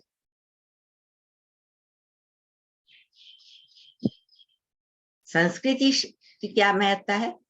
संस्कृति को कल्चर कहते हैं जो सम्यक रूप से करी गई हो। ये हेरिटेज है हमारी सोसाइटी का, या किसी भी सोसाइटी का हेरिटेज उसकी संस्कृति होती है जो जिससे समाज बनता है। इसके अंतर्गत फिलोसफिकल कॉन्सेप्ट यानी दर्शन, ट्रेडिशनल कॉन्सेप्ट्स या थॉट्स जिसको कहते हैं पारंपरिक विचारधाराएं, मॉरल वैल्यूज यानी नैतिक मूल्य, धर्म, और भी बहुत सी बातें, संगीत, कला, साहित्य इत्यादि संस्कृति के अंग होते हैं, और संस्कृत के द्वारा का अध्ययन इन सब के द्वारा किया जा सकता है। बहुत से लोग गलती से जो सभ्यता के तत्व होते हैं उनको संस्कृति के तत्व बोल देते हैं, बता देते हैं, जबकि सभ्यता अलग है और संस्कृति अलग है। सभ्यता रहन सहन को कहते हैं, बाह्य कलेवर को कहते हैं, और संस्कृति अंदरूनी तथ्यों को कहते हैं। एक का संबंध मन से, एक का संबंध शरीर से है। जो हमारा रहन सहन है वो तो हम किसी का भी अडॉप्ट कर सकते हैं। पाश्चात्य का हमने सबने अडॉप्ट किया हुआ है। एक दुनिया में एक सा ही सब लोग डाइनिंग टेबल पर खाना खाते हैं, पलंग पर सोते हैं, तो इससे सभ्यता बनती है और इससे कुछ फर्क पड़ता नहीं है। लेकिन जो विचारधाराएं होती हैं, जो मानसिक मूल्य होते हैं, वैल्यूज होती है, वो कल्चर को बनाती हैं, संस्कारों को बनाती हैं। वो नहीं बदलते हैं, मगर बाह्य स्वरूप उनका भी बदलता रहता है। तो ये सब बहुत समझने की जरूरत है। संस्कृति कहते किसको है? संस्कृति जो है वो एक नित्य रहने वाली वस्तु भी है और एक कॉन्टिन्यूअस बदलने वाली वस्तु भी है। Continuity and expansion are the qualities. Continuity, इसमें कॉन्टिन्यूटी है। जो मैंने बोला वैदिक संस्कृति, तो जो वैदिक संस्कृति थी वही भारतीय संस्कृति है, और आज तक जो हमारे देश में या हमारी संस्कृति है वो वैदिक संस्कृति ही मूलतः है। अभी भी आप सोचेंगे तो आप पाएंगे कि हाँ, जो वैदिक ऋषियों की, वैदिक लोगों की संस्कृति थी वही तो हमारी संस्कृति भी है। जैसे कि विवाह इत्यादि में देख सकते हैं, समस्त संस्कारों में देख सकते हैं, हमारी विचारधाराओं में देख सकते हैं, हमारे तीज त्योहारों में देख सकते हैं। और इसके तत्व पहले भी बताए जा चुके हैं, वो इसके तत्व। एक ये छोटा सा चित्र है, अभी बात भी हो रही थी वैदिक आर्य, रीजन ऑफ वैदिक आर्य। ये जिन्होंने ये वैदिक संस्कृति बनाई या उसके निर्धारित किए मूल तत्व, वो रहने वाले कहाँ के थे? तो एरिया ऑफ वैदिक पीपल जो है वो ये है जो चित्र में दिख रहा है, जिसमें नदियों का स्थान आपको दिखाई दे रहा है। सप्त सैंधव प्रदेश भी इसको कहते हैं, आर्यावर्त भी इसको पुराणों में कहा गया है। और यही वो स्थान है जहां पर वैदिक ऋषि, वैदिक आर्य रहते थे, और यहीं पर उन्होंने वेदों की रचना की, मंत्रों का गायन किया, यज्ञ इत्यादि किए और संस्कृति का निर्माण किया। ये एक चित्र है जिसमें आप देख सकते हैं कि यज्ञ हो रहा है, कर्मकांड हो रहा है। तो ये इस तरह के जो वैदिक रिचुअल हैं वो वैदिक संस्कृति का अंग है। और आज भी रिचुअल्स तो हो रहे हैं ना संस्कृति में, उनका स्वरूप बदल रहा है, वो दूसरी बात। इसका सोर्स क्या माना जाएगा कल्चर का? कल्चर का सोर्स समस्त वैदिक लिटरेचर हो जाएगा। रामायण, महाभारत, पुराण, स्मृतियां, जितना भी हमारा प्राचीन संस्कृत साहित्य है वो सब भारतीय संस्कृति का स्रोत है, यानी मूल बीज है। इस तरह से आप बिल्कुल क्लियर आपको हो जाना चाहिए कि संस्कृति जब हम बोलते हैं तो हमारा तात्पर्य क्या होता है। अब एक थोड़े से हम तथ्यात्मक बातों को कर लेते हैं। अगर संस्कृति हमारी वैदिक संस्कृति है या भारतीय संस्कृति का आधार है, तो हमारा जीवन का लक्ष्य क्या है? यहाँ से वैचारिक मतभेद शुरू होगा किसी और दूसरी संस्कृति से। तो हमारा जीवन का लक्ष्य क्या है? अगर एक शब्द में कहा जाए तो आप बोलेंगे सुख है, या आनंद है, या परमानंद है, या शिवम है, या सत्यम शिवम सुंदरम, तीनों मिलकर सुख बनता है। तो सुख जो है, मगर वो सुख साधारण सुख या सांसारिक सुख नहीं है, वो बॉडी और सोल और माइंड का मिलाकर बनने वाला सुख है। उसके दो साइड्स हैं, पर फिजिकल प्रोग्रेस भी है और मेंटल और स्पिरिचुअल प्रोग्रेस भी है। तो ये हमारा जो चिंतन है वो आध्यात्मिकता के बिना होता नहीं है।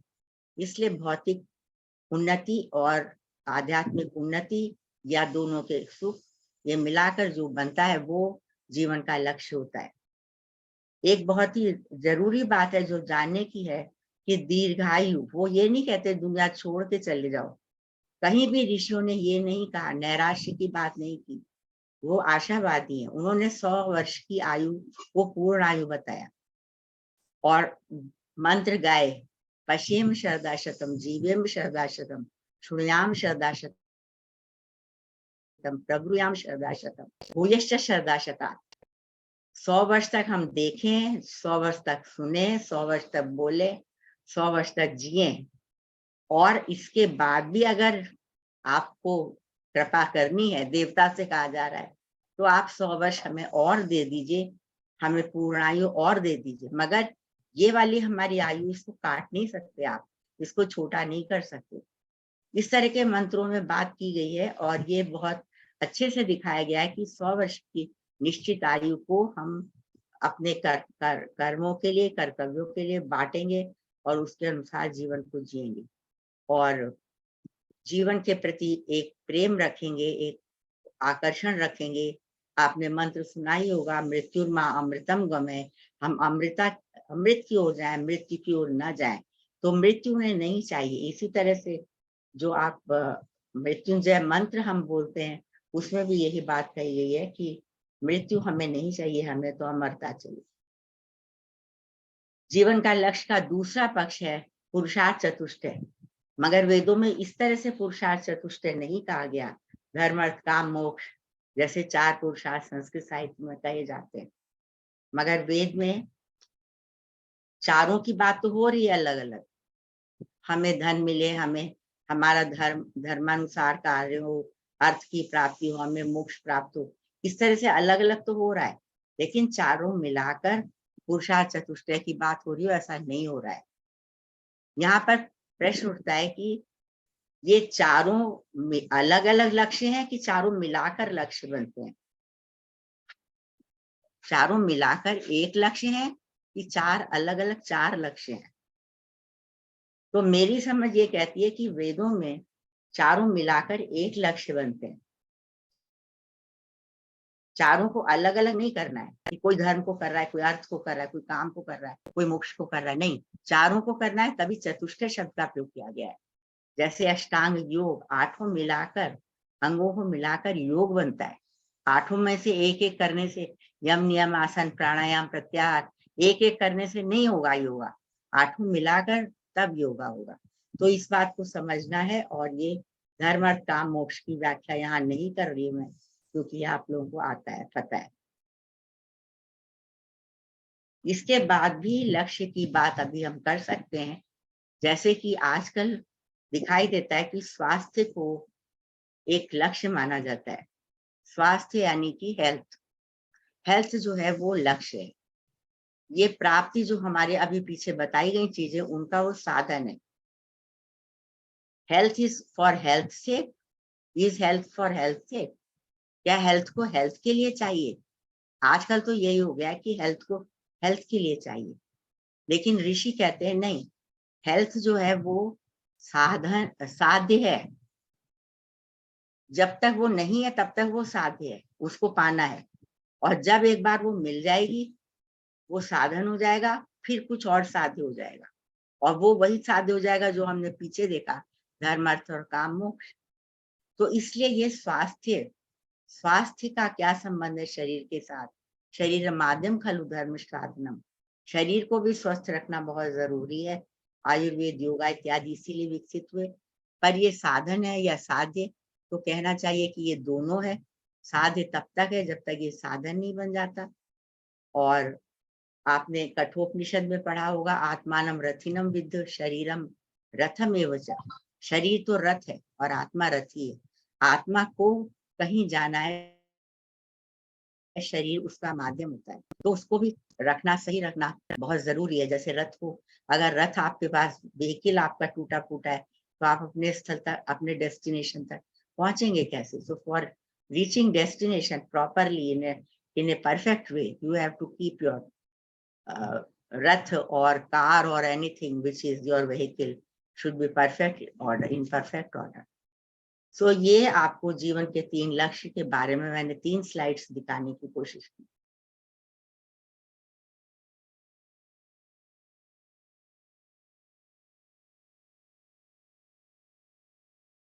भारतीय संस्कृति या वैदिक संस्कृति के मुख्य तत्व क्या है?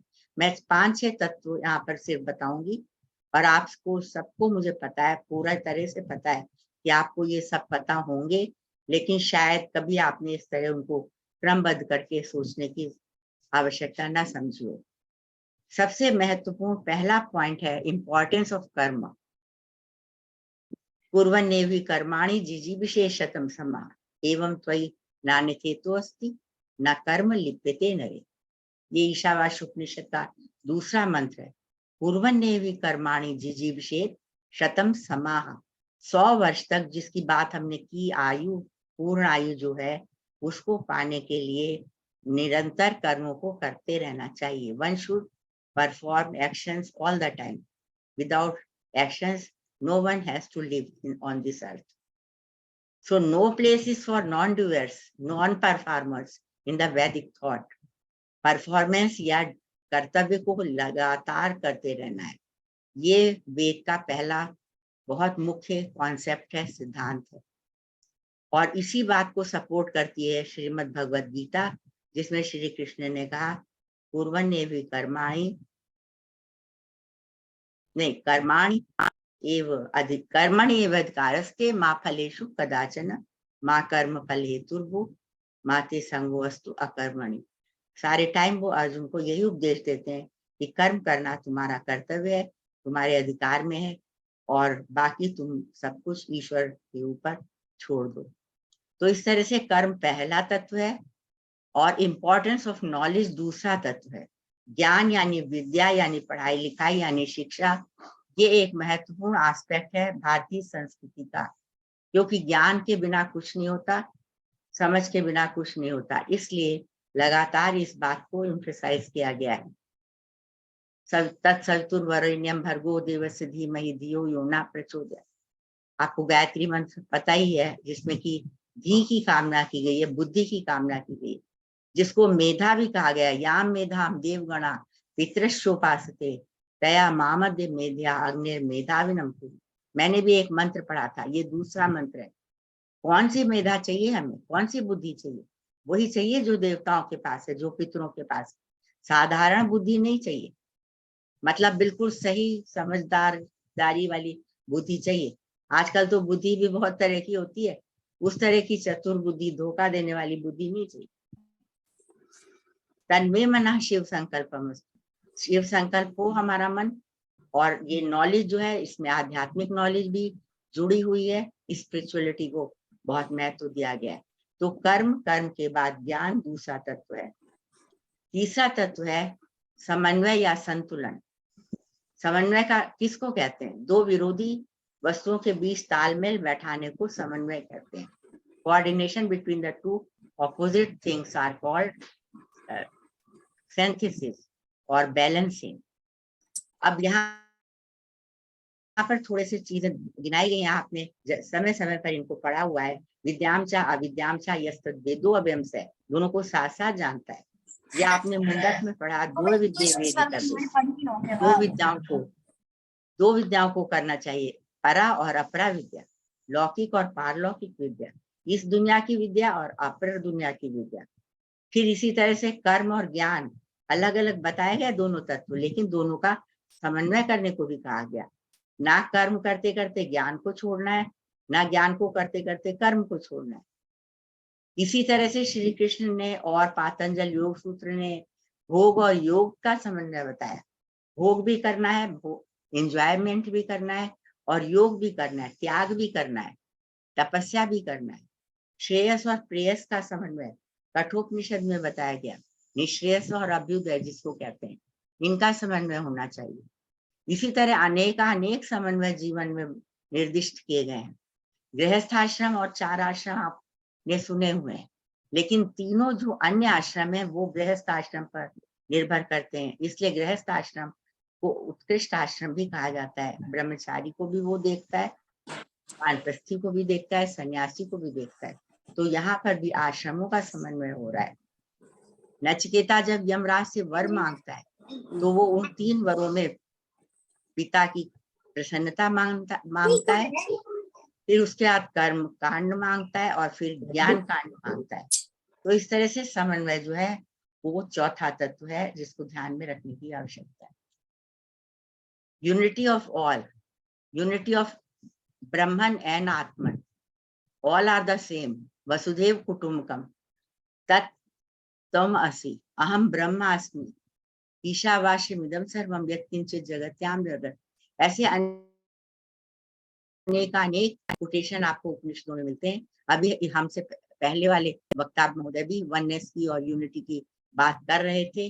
तो यूनिटी ऑफ ऑल जो है ये आध्यात्मिक स्तर पर समझनी चाहिए कि सर्वभूतेषु या आत्मानं सर्वभूतेषु, सब भूतों में एक ही आत्मा का निवास है, और वो जो आत्मा है वही ब्रह्म है।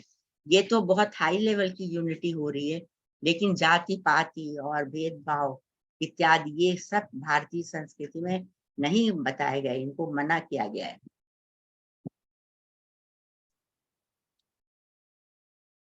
छठा तत्व है राष्ट्र की हित कामना। राष्ट्र किसको कहते हैं? राष्ट्र की परिभाषा भी लिखना बहुत कठिन है, लेकिन अगर सब परिभाषाओं का अध्ययन किया जाए और किसी एक परिभाषा पर केंद्रित किया जाए मन को, तो मुझे ये सबसे अच्छी परिभाषा लगती है। भूमि पर रहने वाला जन और उसकी संस्कृति मिलकर राष्ट्र बनता है। एक निश्चित भूखंड है, उस भूखंड पे रहने वाले लोग हैं और उनकी कल्चर है, उनकी संस्कृति है, उनकी विचारधाराएं हैं, ये तीनों मिलकर राष्ट्र बनते हैं। ना तो भूमि खंड राष्ट्र है, ना लोग राष्ट्र हैं, बल्कि उसकी कल्चरल जो यूनिटी है वो राष्ट्र है। तो ये तो राष्ट्र कहलाता है। और भारत राष्ट्र का नाम सबसे पहले कहाँ पर आया? वो ऋग्वेद में आया, विश्वामित्र से रक्षति ब्रह्मेदम राष्ट्र भारतम जनम, भारत जन की रक्षा विश्वामित्र का ब्रह्म करता है। तो भारत का नाम वहां पर आ रहा है। आपने अथर्ववेद में देखा होगा, माता भूमि पुत्रोहम पृथिव्या, जैसे कि बात अभी हो रही थी हमसे पहले भी और पिछले दिनों में भी। ये हमारे लिए गर्व का विषय है कि हमारे साहित्य में लगभग सभी बातों के उदाहरण मिलेंगे और शुरू के हम बनेंगे प्रथम हर विचार को रखने वाले। अब पृथ्वी को माता कहना, पृथ्वी को भूमि को अपनी माता के रूप में कहना कई देशों में होता है, लेकिन सबसे पहले किसने कहा? तो अथर्ववेद में कहा गया। इसी तरह से स्वराज्य की परिकल्पना यजुर्वेद में की गई। 8 तरह के राज्यों की कल्पना, जो राजा का इलेक्शन होता है, राजा को शपथ दिलाई जाती है, उसका राजाभिषेक होता है, ये सब बातें ब्राह्मण ग्रंथों में प्राप्त होती है। और कौटिल्य ने अर्थशास्त्र में जो लिखा, ये तो बहुत कमाल का वाक्य कहा जाना चाहिए, शस्त्रेण रक्षिते राज्य शास्त्र चर्चा प्रवर्तते। शस्त्र एक होता है और एक शास्त्र होता है। शस्त्र हथियार उससे रक्षित होता है जब राज्य यानी शक्तिशाली लोगों के हाथों में बिल्कुल निर्भीक और जिसको कहना चाहिए सुरक्षित होता है। जब राष्ट्र, तब तसल्ली से बैठकर वहां पर विद्वान लोग शास्त्रों की चर्चा कर पाते हैं।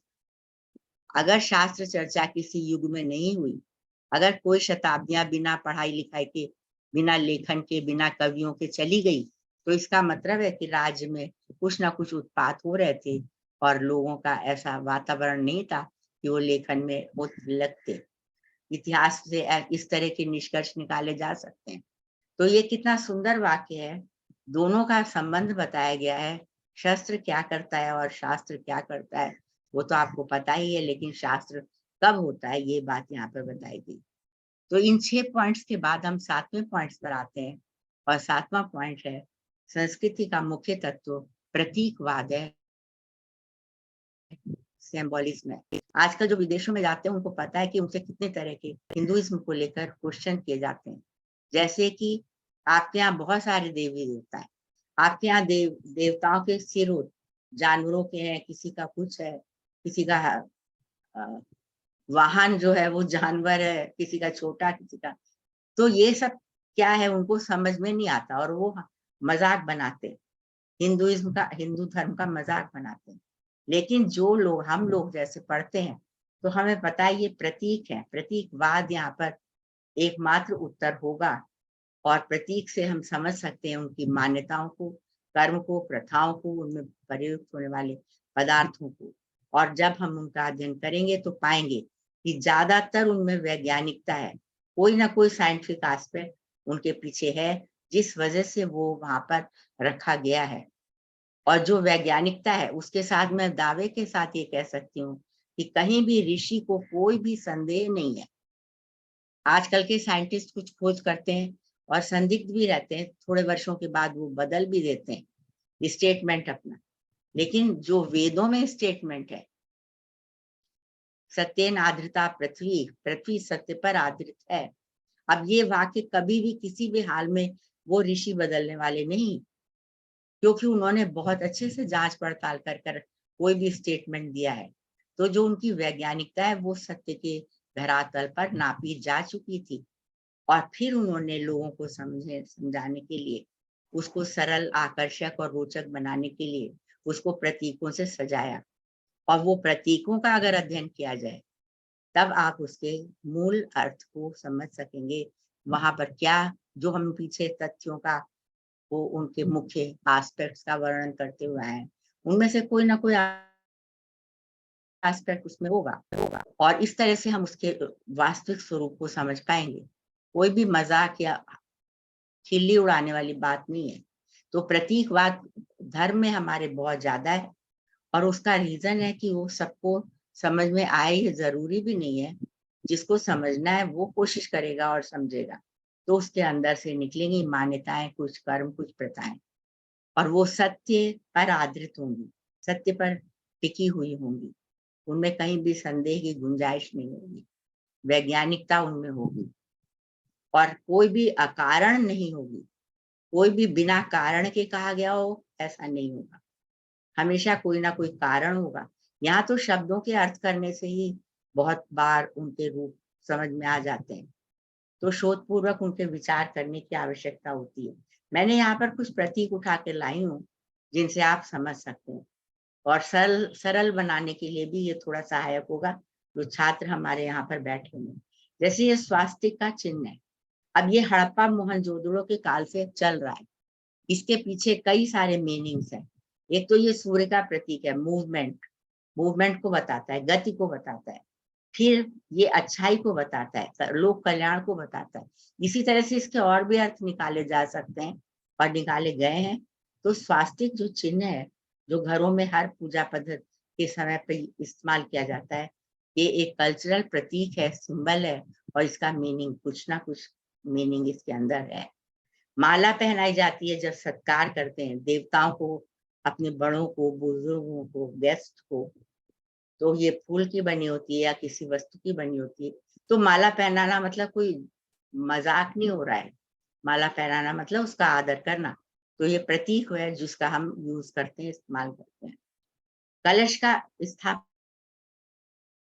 किया जाता है, ये एक सेक्रेट पॉट है जो कई बातों को यहाँ पर दर्शाता है। एक तो शुद्ध पानी से भरा हुआ होता है, इसलिए ये सब देवताओं की उपस्थिति को दर्शाता है और ये कई दिनों तक रखा जाता है, उसके बाद हटाया जाता है।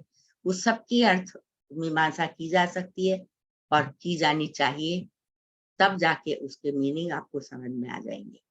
दीपक दिवाली पर इस्तेमाल होता है, पूजा पर इस्तेमाल होता है। ये रोशनी का प्रतीक है, रोशनी ज्ञान का प्रतीक है, ये तो संस्कृत के बच्चों को सबको पता ही है। तो इस तरह से दीपक भी एक बहुत प्रचलित प्रतीक है।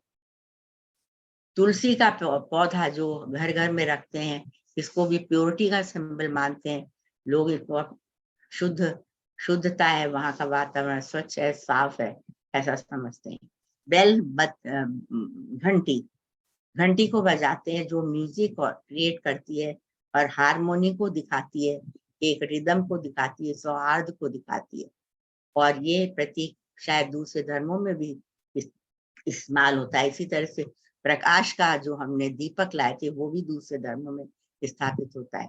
ओम का प्रतीक है जो ब्रह्म का नाम है, सब लोग जानते हैं। चांटिंग ऑफ ओम भी किया जाता है, जैसे ब्रह्म को बार बार याद करने का मतलब है। इस तरह से कल्चरल जो हमारे मॉरल्स हैं, यानी नैतिक नियम, जैसे सत्य बोलो, स्वाध्याय करो, धर्म पर चलो, ये सब भी संस्कृति के अंग होते हैं। और मैं सबसे अंत में ये कहूंगी, संस्कृत से अभी जोड़ नहीं रही कि ये सारी बातें जितनी भी बताई जा रही हैं वो अगर आती हैं समझ में तो संस्कृत से ही आएंगी, संस्कृत से संस्कृति आएगी, क्योंकि जितने भी ये शब्द आप पढ़ रहे हैं सब संस्कृत में, संस्कृत साहित्य में या संस्कृत शब्दावली में आपको दिखाई दे रहे हैं। वैदिक कल्चर हैज यूनिवर्सल प्रिंसिपल्स। जो इसके प्रिंसिपल्स हैं वो खाली एक स्थान तक सीमित नहीं, विश्व तक पूरे स्थानों पर जाते हैं। Recommends karma and ritual for worldly pleasure, emphasizes self knowledge to eternal happiness. दोनों को वो एम्फसाइज करता है, कर्मों को भी करता है वर्ल्डली प्लेजर्स के लिए और ज्ञान को करता है पारलौकिक प्लेजर के लिए, ईश्वरीय ज्ञान प्राप्ति के लिए। तो संस्कृत, ये देखिए यहाँ पर मैंने लिख दिया है, learning Sanskrit directs toward sanskriti and its principles automatically. Aim of happy long peaceful life fulfils. तो लास्ट में स्वास्थ्य वाचन हम करते हैं। स्वस्ति न इंद्रो वृद्धश्रवा, स्वस्ति न पूषा विश्ववेदा, स्वस्ति नस्ताक्षो अरिष्टनेमि, स्वस्ति नो बृहस्पतिर्दधातु। ओम शांति शांति शांति। बहुत ही सुंदर मैम, बहुत ही आपका जो वक्तव्य था बहुत ही सुंदर था। आपने वेद से भी जोड़ा, सब कुछ से जोड़ा और हमें ये भी बताया कि हमारे नैतिक हमारी ड्यूटी क्या है, जो नैतिक नियम है हमारे वो क्या है, तुलसी, कलश, स्वस्ति, घंटी, सबकी क्या महत्व है हमारी संस्कृति में। आपने बहुत ही सुंदर और बहुत ही सरल रूप में हमें समझाया, जिसको कहीं ना कहीं हम पीछे छोड़ते जा रहे हैं।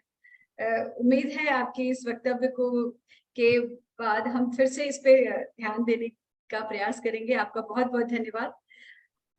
मैम से प्रश्न की तो कोई है ही नहीं कि कोई प्रश्न किया जाए, कोई टिप्पणी की जाए मैम के वक्तव्य के ऊपर।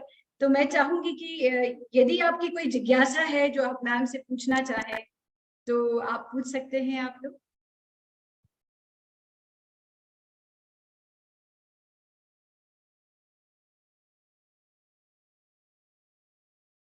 हम यूएसए से चरण जी जुड़े हैं, मैं चाहूंगी आप अपने विचार व्यक्त करें।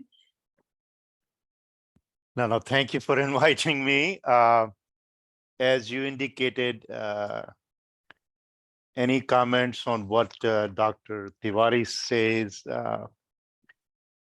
is difficult. She explains it in a very simple and very effective fashion. So thank you, Dr. Tiwari. I appreciate that. As you were responding, I was making very detailed notes over here. So thanks again. I'm not going to continue with that any further. Thanks again. Thank you so much, sir. नमस्ते ma'am. जी शुभ जी। एक जिज्ञासा है जी। जी ma'am. प्रणाम ma'am. उपस्थित सभी विद्वानों को प्रणाम। मेरा एक लघु जिज्ञासा है। मैडम ने जैसे बताई पुरुषार्थ चतुष्टयम के बारे में कि वह पुरुषार्थ चतुष्टयम यहाँ 4 नहीं है, सब मिला के एक ही पुरुषार्थ है, वेद में जैसा वर्णित है। और मैडम ने उनका दृष्टांत भी अच्छी तरह से बताई कि अष्टांग योग, उदाहरण के लिए जैसे योग है और उसमें अष्टांग मिलाकर अष्टांग योग बनता है, मतलब योग शब्द में अष्ट समाहित है। इसी तरह यहाँ एक है जिसमें पुरुषार्थ चतुष्टय कहने से 4 का समावेश है।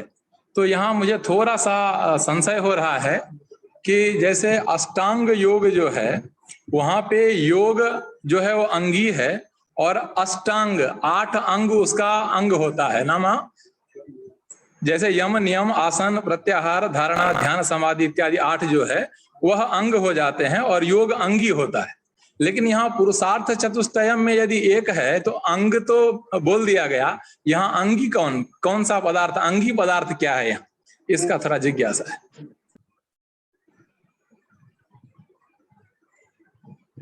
ये मैंने इसलिए कहा क्योंकि मैंने कहीं भी वेद में पुरुषार्थ चतुष्टय की परिकल्पना या उल्लेख नहीं पाया, लेकिन मैंने धर्म, अर्थ, काम और मोक्ष 4 का अलग अलग उल्लेख पाया। जैसे कि मोक्ष जो है उपनिषदों का विषय है, अर्थ में वयम श्याम पतयो रयिणाम, या बहुत सारे मंत्र हैं जिनमें धन की कामना की जाती है। धर्म की बात भी हुई है, धर्म और सत्य इत्यादि की, रितम जिसको कहते हैं उसकी। तो ये चतुष्टय जैसी बाद में लोगों ने बनाया, 4 मिलकर। चतुष्टय का मतलब तो यही होता है ना, 4 नहीं है, 4 मिलकर चतुष्टय बन रहा है,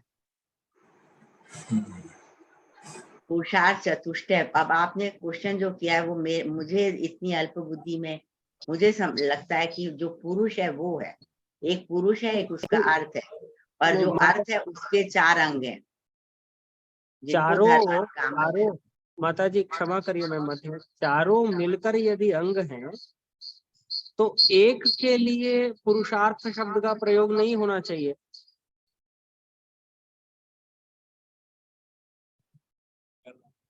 यदि चारों पुरुषार्थ मिलकर यदि पुरुषार्थ हैं तो कहीं भी एक के लिए पुरुषार्थ शब्द का प्रयोग नहीं होना चाहिए। लेकिन शास्त्र में बहुत्र एक के लिए पुरुषार्थ शब्द का प्रयोग है, अन्यतम के लिए।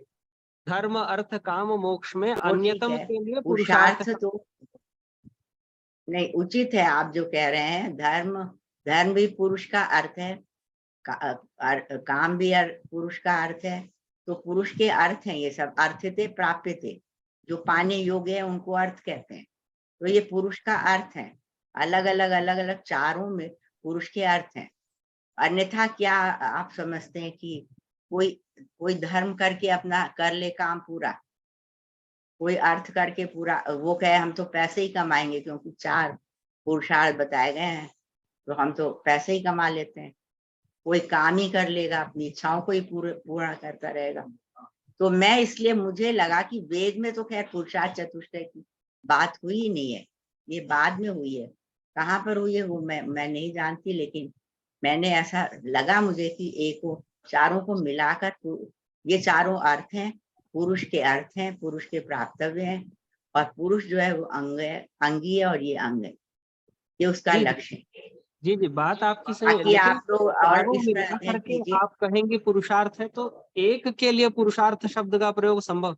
जैसे मैं एक पंक्ति बोलता हूँ ग्रंथ की, इह खलु धर्मार्थ काम मोक्षाणाम चतुर्णाम पुरुषार्थानाम मध्ये मोक्ष एव परम पुरुषार्थः। यहाँ मोक्ष शब्द के लिए परम पुरुषार्थ ऐसा प्रयोग हुआ। अब मोक्ष में परम पुरुषार्थ व्यवहार ही नहीं, वो चारों मिलकर के यदि पुरुषार्थ हैं तो मोक्ष के लिए परम पुरुषार्थ शब्द का प्रयोग कैसे, उसमें परमत्व कैसे बोधित होगा? मयंक जी, मैं यही कह रही हूँ जो आप कह रहे हैं, चारों अलग अलग पुरुषार्थ हैं। हाँ, चारों अलग अलग पुरुषार्थ हैं। आपने कहा ना मोक्ष, चारों मिला करके है, इसीलिए मुझे नहीं, मैंने कहा चारों अलग अलग पुरुषार्थ हैं, चारों मिलकर पुरुषार्थ चतुष्टय बनता है, और पुरुषार्थ चतुष्टय जो है वो हमारा लक्ष्य है, वो लक्ष्य है।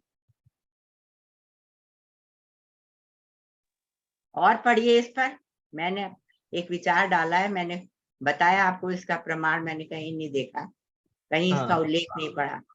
हाँ, और चारों मिलकर के एक पुरुषार्थ है कहने पर एक आपत्ति और है कि बताइए। आपने जो दृष्टांत दिया अष्टांग योग का, वहां अंग शब्द होने से अंगी की परिकल्पना है। यम नियम आदि जो अष्टांग हैं उसके अंगी है योग। वैसे यहाँ पर आप चारों को मिला करके यदि करेंगे तो किसी एक अन्य वस्तु की कल्पना करनी पड़ेगी जिसके ये चतुष्टय अंग हैं, वो ऐसा कुछ असंभावित की संभावना करनी पड़ेगी। नहीं तो आपका इसका समाधान क्या करेंगे? इसका समाधान यही है कि चारों मिला करके एक पुरुषार्थ नहीं है, चारों में स्वतंत्र रूप से पृथक पृथक पुरुषार्थत्व है, इसीलिए। और अधिकारी भेद से अलग अलग, कोई बाल्यकाल में है ना, प्रथमे नार्जिता विद्या, द्वितीय नार्जितम धनम, तृतीय नार्जितम पुण्यम, चतुर्थे किं करिष्यति। तो कोई अधिकार, कोई काल विशेष धर्म के लिए है, कोई काल विशेष अर्थ के लिए है, कोई काल विशेष काम के लिए है, कोई काल विशेष मोक्ष के लिए है। सन्यासियों का जीवन मोक्ष मूलक है। इस प्रकार अधिकारी भेद से सबके लिए पृथक पृथक पुरुषार्थ है, काल भेद से एक व्यक्ति के लिए भी पृथक पृथक पुरुषार्थ, चारों मिला करके एक पुरुषार्थ करने पर आपत्ति। वो मैं भी नहीं कह रही ना, कहाँ कह रही हूँ मैं तो कह रही हूँ पुरुषार्थ चारों हैं, मगर चारों मिलकर जब पुरुषार्थ चतुष्टय बनता है तब वो जीवन का लक्ष्य बनता है। एक एक करोगे साधना, एक एक को प्राप्त करने पर जीवन की सार्थकता नहीं होती। चलिए आप भी अध्ययन कीजिए, मैं भी करती हूँ। Okay ma'am, okay ji ji ji.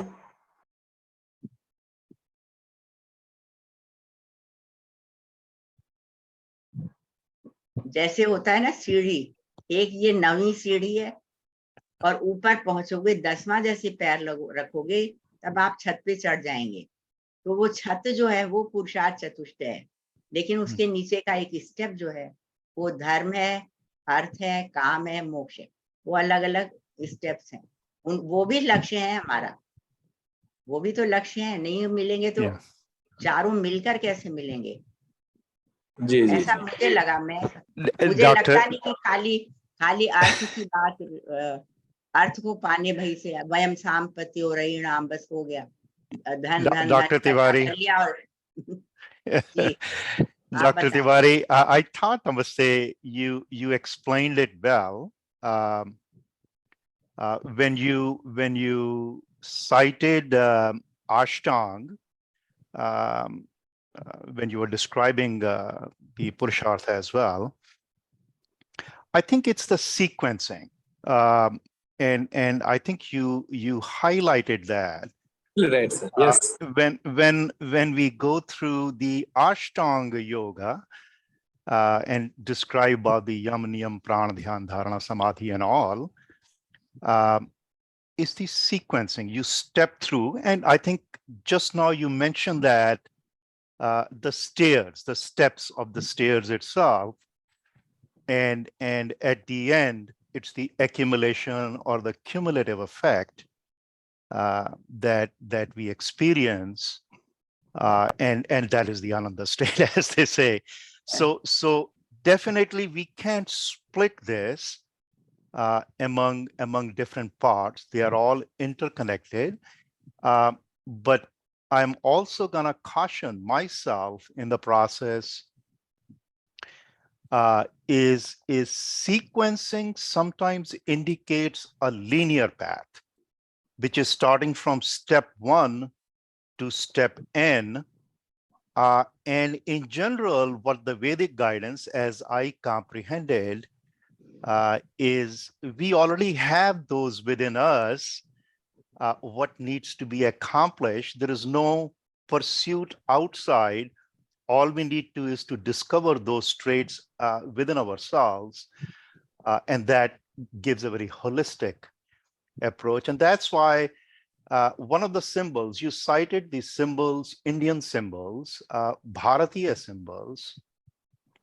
One of the symbols in at least the Zen Buddhism, which I studied at Japan, they illustrate that with a calligraphy of a circle, just with a brush stroke, a circle itself, primarily illustrating that it's not the sequencing process, step 1, step 2, step 3, but you have it. It's a very circular pattern, which all of us do carry us within.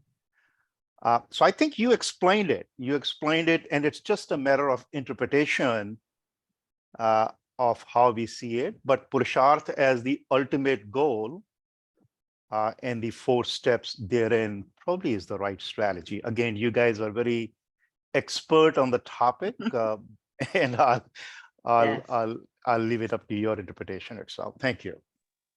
Thank you, sir. You have explained in a proper way. The same thing has been said by Dr. Mayank ji, that Prathame Narjita Vidya, Dvitiye Narjitam Dhanam, Tritiye na Tapastaptam, Chaturthe Kim Karisyati. Accordingly, you have explained these things. Thank you, sir. We are agree with you.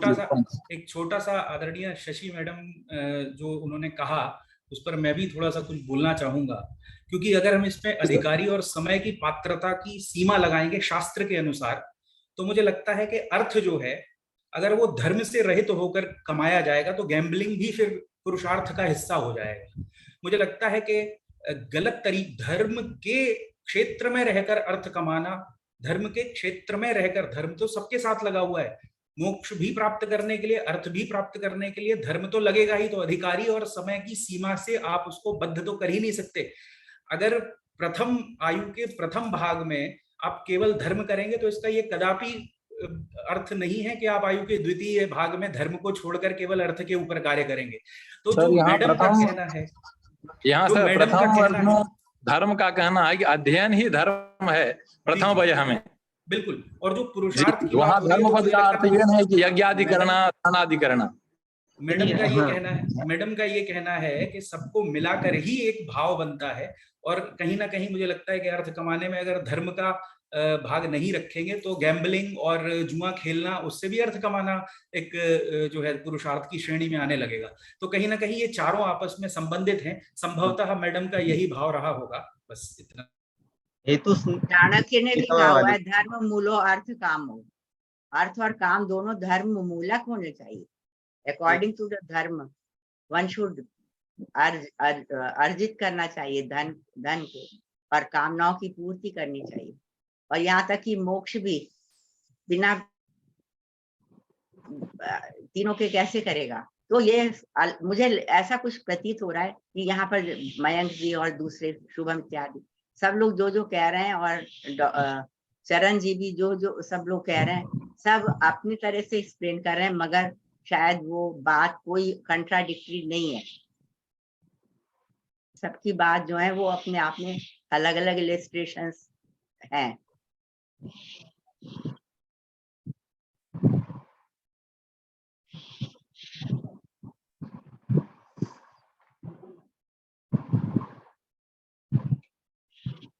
Supriya ma'am, आपकी आवाज। ये इतनी अच्छी चर्चा चल रही थी कि मुझे लगा कि मैं बीच में ना टोकूं ना रोकूं। इतने बड़े बड़े विद्वान बोल रहे थे। शशि मैम, आपने बहुत ही अच्छे से इस सेशन को किया। आपने बहुत ज्ञानवर्धक बातें की। आयुष जी ने, डॉक्टर आयुष जी अभी तक जुड़े हुए हैं, उन्होंने भी हमें बहुत ही भारतीय ज्ञान परंपरा के ऊपर बहुत अच्छे व्याख्यान दिए। मैम ने भी विषय को, मुख्य विषय को लेकर संस्कृत से संस्कृति की ओर, इस विषय को लेकर बहुत ही अच्छी अच्छी बातें हमें बताई। बहुत सरल बातें भी बताई जो हम मैंने कहा हम भूलते जा रहे हैं।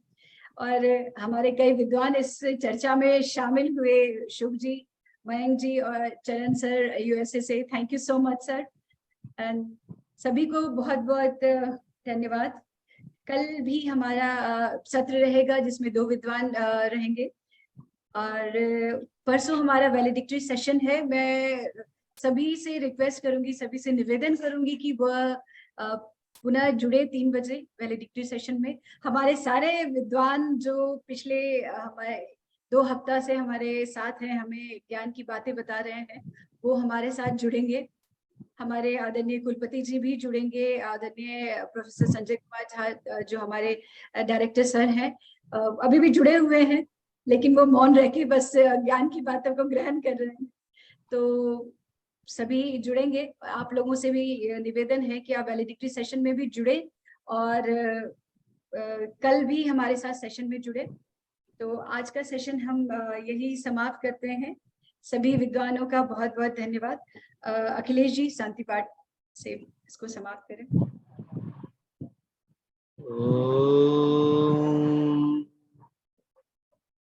यः शान्ति अन्तरिक्षं शान्तिः पृथिवी शान्तिरापः शान्तिरोषधयः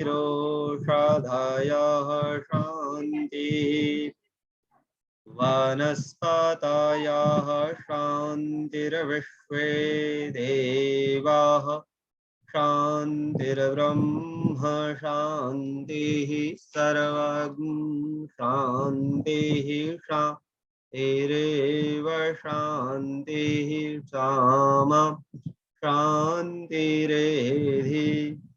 ॐ शान्तिः शान्तिः शान्तिः। धन्यवाद, सभी का बहुत बहुत धन्यवाद। नमस्कार। मोविन जी, समाप्त कर सकते हैं आप। मैम प्रणाम, धन्यवाद। नियत प्यारी मैम का, आदरणीय आयुषी का, आप सबको बहुत ही